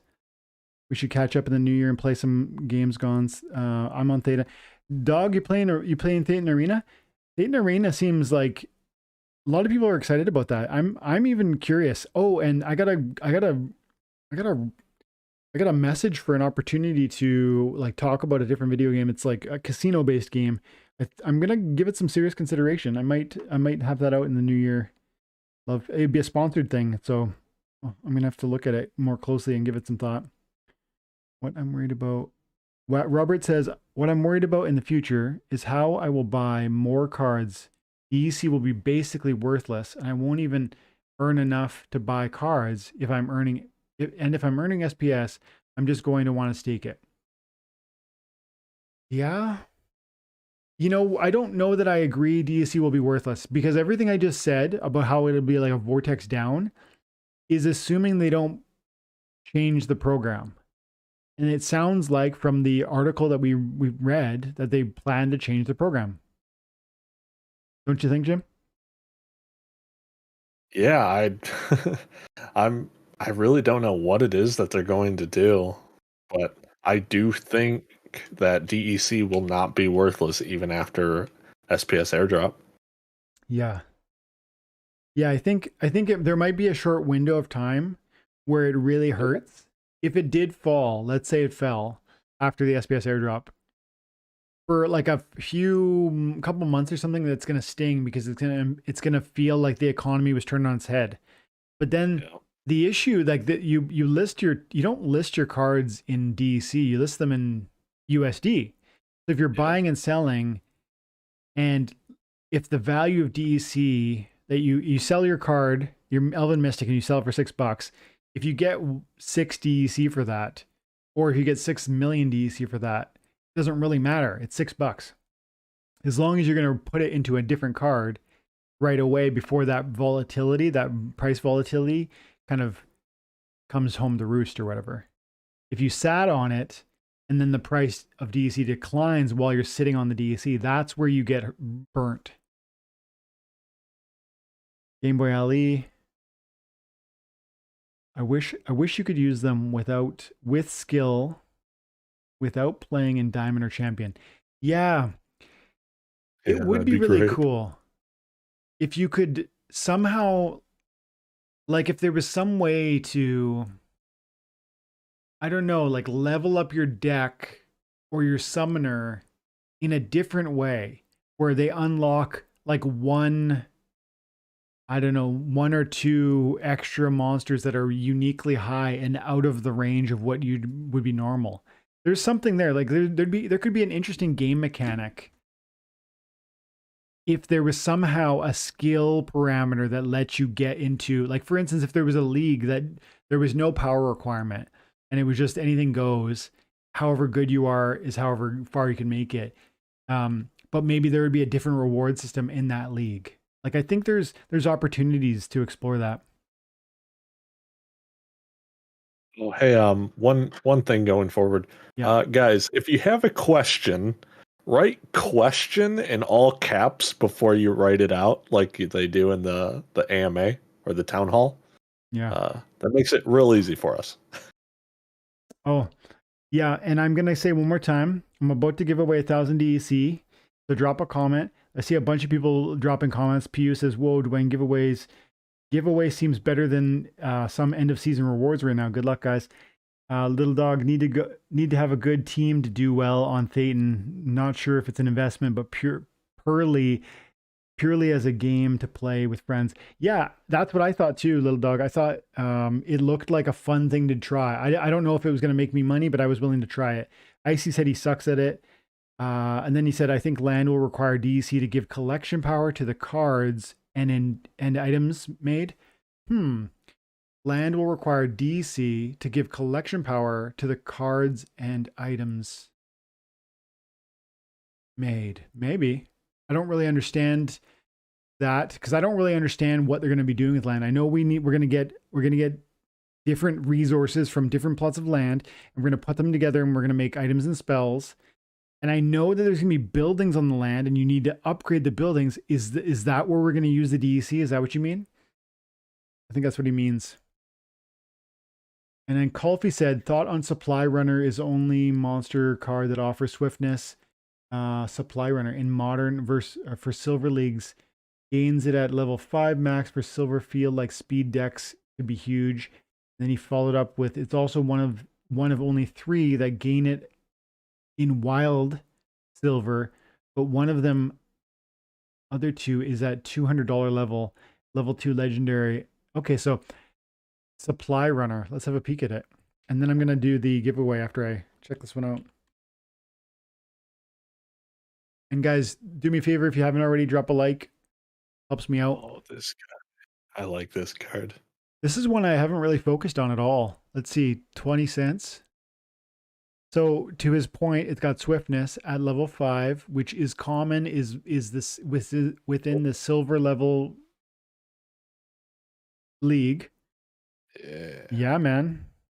Swiftness with archery. First of all, 2 archery is a good amount of archery. Like, I hate when an archer has 1 damage because if the opponent has shield, it's useless. 2 is fine, especially when you're getting a good amount of meat shield, like 5 or 6 hit points. And then you're right, swiftness. White. What's that? I said also if you're playing white with General Sloan. Yeah, that's right. Even if they have 1 attack, but they're like 1 mana. So like the lens guy, I think he's like 1 mana, but he has 1 attack, putting him to 2. That's such value right there. He was talking about doing a swift play. So he's right, like Supply Runner with swiftness. I have this one with swiftness, but it's swiftness up here. No, that'll be gold. Yeah. I guess Soul Fiend, which is way up the top. This one I have also. So I often do a sneaky or a speed play with, I'll do the Silver Shield Bard. I'll do the Baby Unicorn. But I have like those are all at high levels. Adelaide? Really? Swiftness down at the bottom. Oh, no, wow. I'm giving away 2 of the Adelaides in my tournament on the 1st, which is a couple days away. Okay, let's see. Let's give away something here. I mean, yeah, I think Supply Runner looks great. especially, you know, in the higher levels where it's going to unlock that strength and it's going to get that third archery. But even at the silver level, for 6 mana in conjunction with Sloan and for 20 cents, He's so good. and it's neutral. Like, wow, neutral, you know, it can be played with any summoner, man. No, not even just with Sloan. You throw him in a blue shell Mhm. with the +1 speed on top of his swiftness, you're making everyone +2 speed. Mm. That's really strong. Mm-hmm. Yeah, swiftness is amazing. Swiftness is a 10% ability opportunity to dodge, right? Like it's separating you from your enemy by 1 more Yeah, speed, and that's going to be a 10% extra likelihood of avoiding. it's It's either 10% chance to dodge or 10% more accuracy. That's right. Yeah, that's a good point. Okay, let's do it. And we got about 15 minutes left, guys. So if you got any last minute questions that you want to like like I've been Love saying beer. lately, with some meat on the bones, then you drop a big question in the chat, and we'll try and get to it. And I guess while I've got everybody's ear, I should mention we got a bunch of new bronze level supporters in the channel. I want to say thank you to the guys. Let's see, up over here, membership, community. No, monetization. See more. So see, boom. So Luke joined a couple days ago. I think Luke was there before, but then had to go and then came back. Paul, Gravity, VL, Japoro, Alex, March, Jonathan, Paul, Zeke, Bobby. Bobby, I see Bobby in the chat all the time. And he said he works like, I don't know, 15 hours or something like that too. And he's a dad too. JM, Pew, Jerry O, Saucy. Saucy's in at the champion level. Me and Saucy are meeting once a month. Morgan, Icy, Curious Chicken, Matt Denzi. And these are the old school. You guys have been here for a while. Jim's down here somewhere. Matt, Blackfeather. I don't know how to say that one.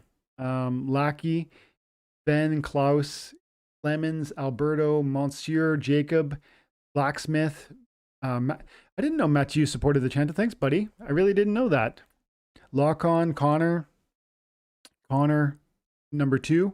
Mario, Uber, Artificial Feel, Will of D, King Arminius, Shingo, Valentine, Smoke Lord. This, like, it goes on for days because you guys are showing up and supporting.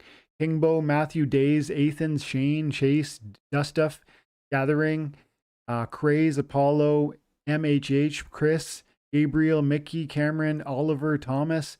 I'm gonna make a scroller and I'm gonna drop it on my videos because I want to regularly update this, and I want to, like, I haven't done this recently, so it's super important. You guys are changing my life, so I need to show the love. Andre, Old Man, Adam, Lotnik, Kush, Hungry, Jim, there he is, Jay, and my name is Jeff, aka my name is Jeff. What's that, buddy?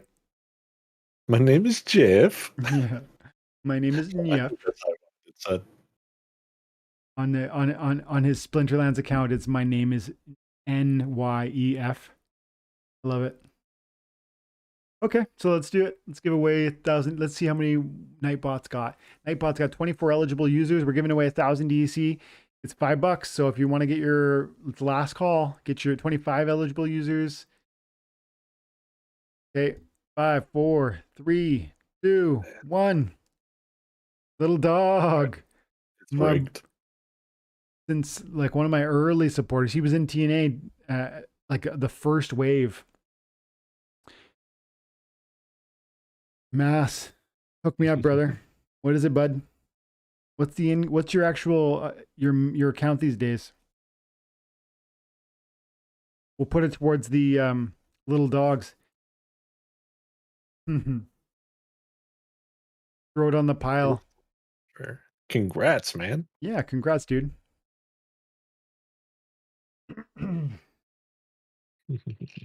Thank you, man.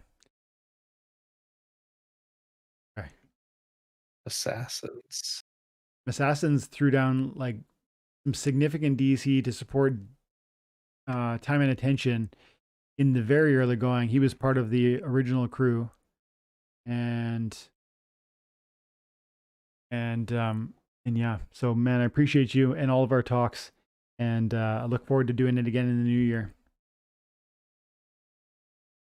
Let's see, we got about 10 more minutes. Oh, we got a question from Robert. Yes, I wanted to go over this one with you. Okay. I hold one plot of land.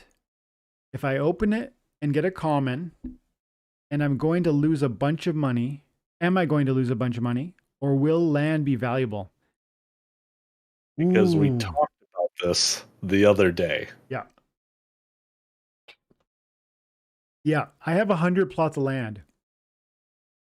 And I'm asking myself the same question, Robert. I'm asking myself the exact same question because 100 plots of land is like 50 or 60 or 70 grand. And Yeah, it's about 60K. is that? Yeah, there it is, 615 per plot. Now, mind you, it might be hard to, if I listed 100, it might not sell. And actually, I'd have to sell it on the tract. Like, there's just not enough liquidity. Like, so if I went in here, I'd have to look up tract. It hasn't sold since September 2nd. But if I did put my tract in here and I listed it for $60,000, I feel like there's a decent probability it would sell.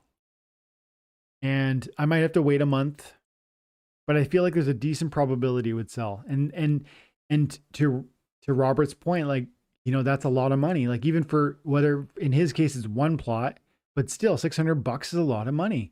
And you could take that and you could do a ton of things with it. Like we talked about earlier, those gold foil legendaries. Or what about if you just bought a bunch of inexpensive reward cards or inexpensive chaos cards? You could begin to really build your deck and really position yourself in an awesome way for the new Modern League and the Wild League. Because remember, modern cards can play in the Wild. And so if you build an effective deck that can compete in Modern at a high level, and we don't yet know what the threshold for power will be for every league, but presumably it'll be a little lower than what we're dealing with in the Wild. And so if you kind of shoot for like 50 or 60,000 power, you're probably going to be, close to gold, I would think. And then I think you're going to be in the silver, like a high silver range, in the Wild. And that's like a good deck. And I think that opportunity is right in front of you right now for like a $600 type investment. And so you've got a plot of land. What else could you do with that? What else could that money go for? And yes, I think to, kind of cut to the core of the issue. I think if you open it and you find that you got a common land plot with, there's all kinds of modifiers. There's like buildings you can have. There's different resources you can have. There's a different rarity. So first of all, there's the rarity: common, rare, epic, legendary. That's one modifier. Then there's the type of resource it produces. Common resources such as wood is like, those are unimpressive. Those are like the least. Then there's, I think, magic, and I think souls. I think those are the two categories. But there's two special categories that are necessary to produce items. And so those are the modifiers, the first modifiers, but then there's also buildings that you can have, and you can have totems or something. And I don't even really understand the totems. But the point is, you could draw a huge home run, or you could get really an underwhelming deck. In the same way that if you open a Chaos Legion pack right now, you can get 1 rare and 4 commons, and that's it. That's, I think it's 40 collection power. But if you open a different Chaos Legion pack, you might get 2 legendaries or 1 gold foil legendary, and that's a huge boom for you. So for me, what I think is one plot of land is a lottery ticket, and it might be a home run, but it probably won't be. 100 plots of land is a bit more of a promise, because I actually know for a fact one of my plots of land will have a keep on it. That's one of those modifiers that can increase the productivity of the land. So I feel confident that generally speaking, my tract of land is going to produce some exciting financial big wins. And if you were lucky enough to have the region of land like that, to me is like a slam dunk. That's going to happen. It's going to be a layup. You're going to get some of these crazy plots of land that everybody's going to be drooling over. So you also could with one plot, but I kind of think if I only had one plot, I kind of think I might sell that and deploy it. But I want to say that with a huge grain of salt because I feel so strongly that land is going to be a huge home run. And here you have one plot of it, whereas most people have none. And most of the future players will never, never, never own land. So you are exceptionally, you're in the in group, and I think those resources are going to be meaningful. And I think it might be game changing to have access to resources such as items and spells, because we know that the items and spells are going to change how you win the game, because they're going to introduce an ability for you to turn a defeat into a victory. If you guys don't know what I'm talking about, the way the land is going to work, it's going to produce resources, and those resources are going to be turned into potions and spells, or items and spells. And those are going to be used by you and me in the battle. You'll come into Splinterlands and you'll fight a battle. And when the battle, you'll go in and you'll load up your team, and you get that 2 minutes to pick your team. And then this will happen. The screen will load. And it'll say up here, Infidel 1258 versus Monster Grinder. And then you'll see the battlefield like this. Right here. This is the battlefield. And then you'll have a chance to drop an item or a spell before the battle begins. And so you can turn the tides of defeat into victory.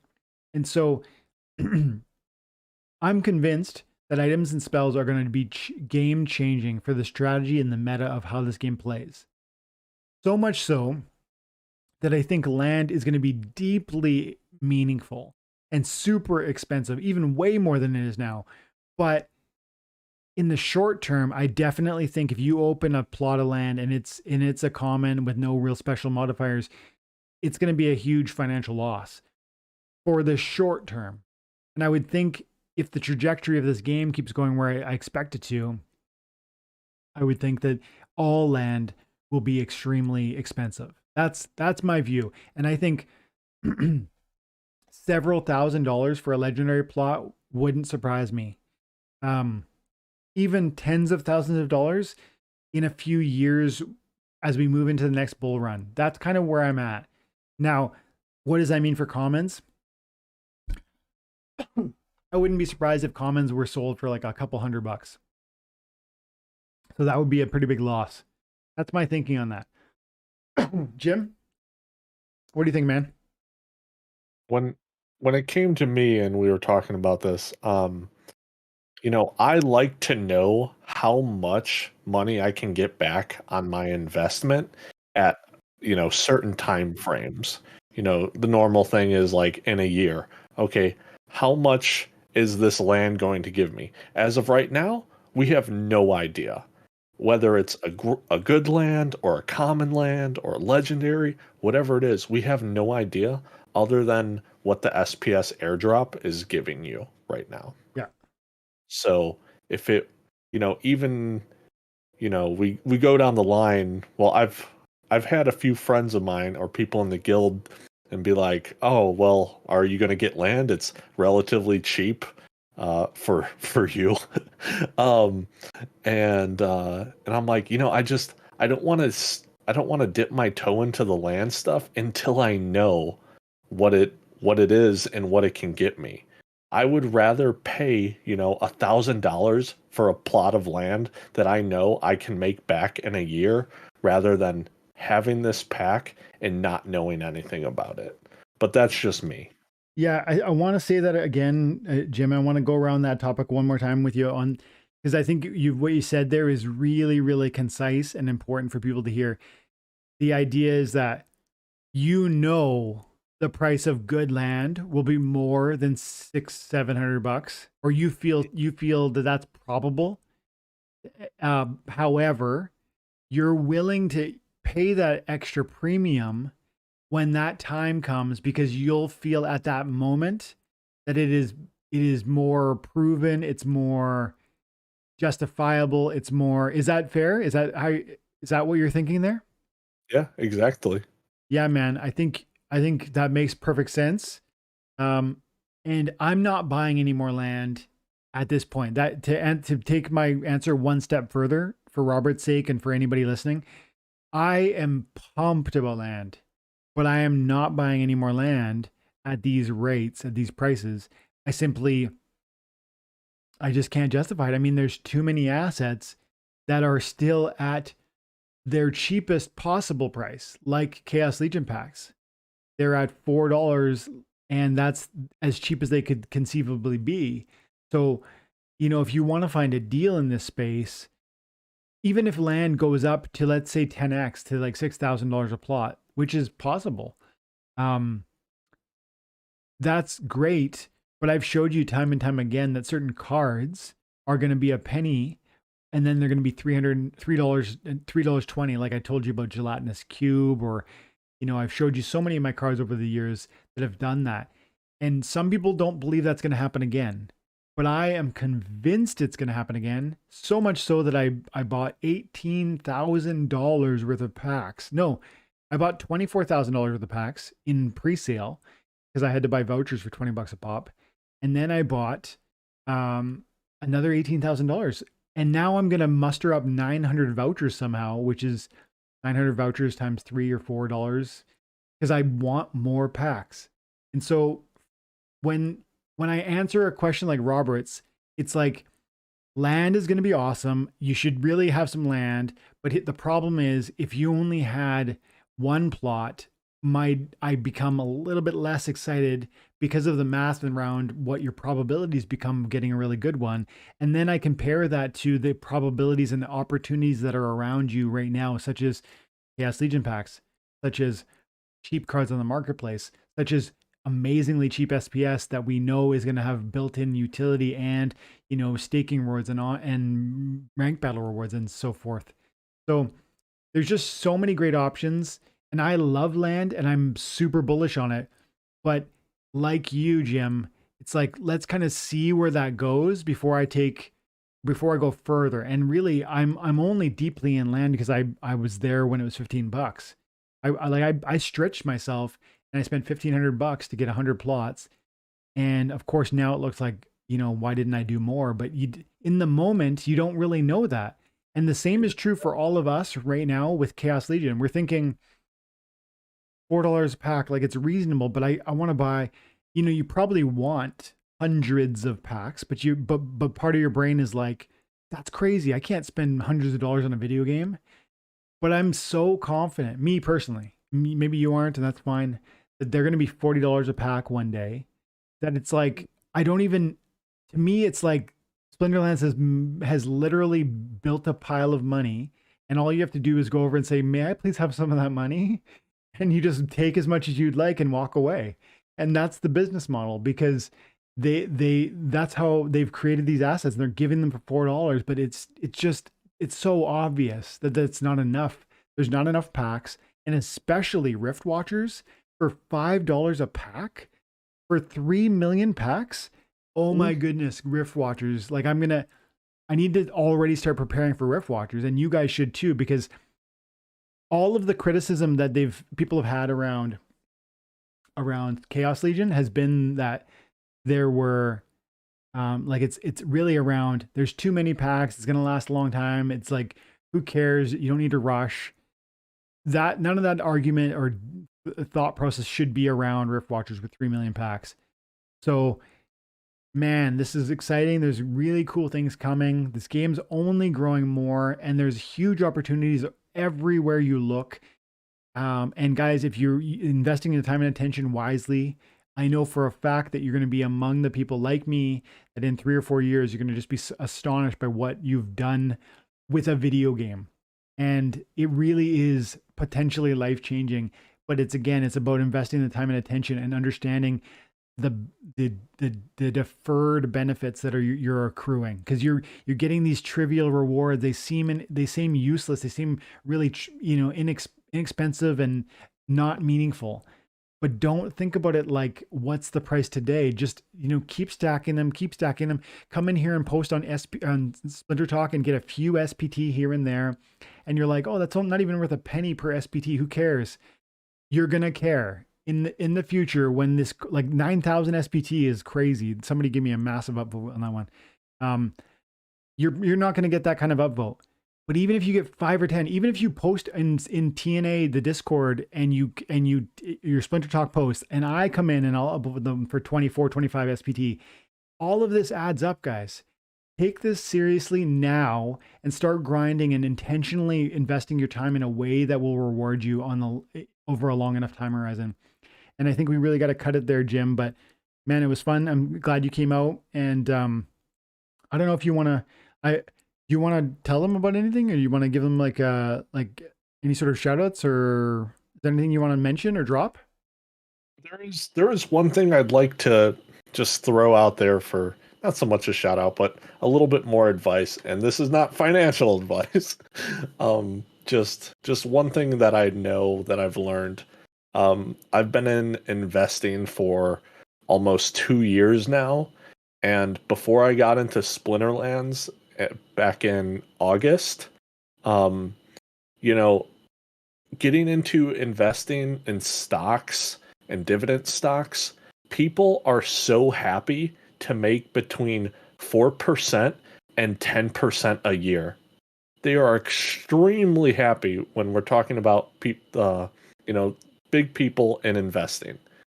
On this game, even if you're making 40% a year or even 20% a year, you're doubling what people have, in the past made so much money off of. Mm-hmm. It's outstanding what this game can do and what blockchain and NFT games are going to be doing in the future. Yeah. You stick with it long enough, even these small incremental gains every single day, Absolutely. you're just going to better your life. Absolutely. And hopefully this is foundational. Like I've been saying lately in some of my videos, it's like, hopefully you believe Splinterlands is going to be here for several years. I think early in this video we articulated why that's so, with the treasury and the foundation and the SPS governance view, and all of that to me means that this game's is going to continue growing because it's got that war chest to support it through the bear market. So I think it's going to have longevity. Do you? I think it's fun. Do you? If you feel that foundation, you feel the answer to both of those questions is yes, and you feel strong about that, and then to me, the question isn't, do you invest in it? It's like, how do I invest in it? Do you have money? Then maybe you take a bite. But maybe you don't have money, and that's fine too. You can just, but you're going to have to do it the hard way, which is spending your time and attention. And you're going to suffer through those bronze grinds, and you're going to climb your way and claw your way after years. Probably in 2 years, you'll be out of bronze maybe, but it's going to be worth it. So that's my opinion. I know a ton of people disagree. This is like a point of contention, the bronze issue. I'm going to leave it there for tonight. But Jim, I really, really appreciate you coming and hanging out and helping with the conversation. Next time I want to get it set up so that I get the, I'm using Streamlabs so I can get the comments right on the screen as opposed to doing the big chat window. But I really enjoyed this, guys, and I hope everybody out there did too. And thank you guys for your time and attention. And I hope you have an amazing night and Happy New Year. I'm not going to come on for tomorrow night. So God bless you guys. Take care. Have an amazing and happy and safe New Year's Eve. And you too, Jim. Thanks for having me on. It was a blast. Okay. Bye for now, guys.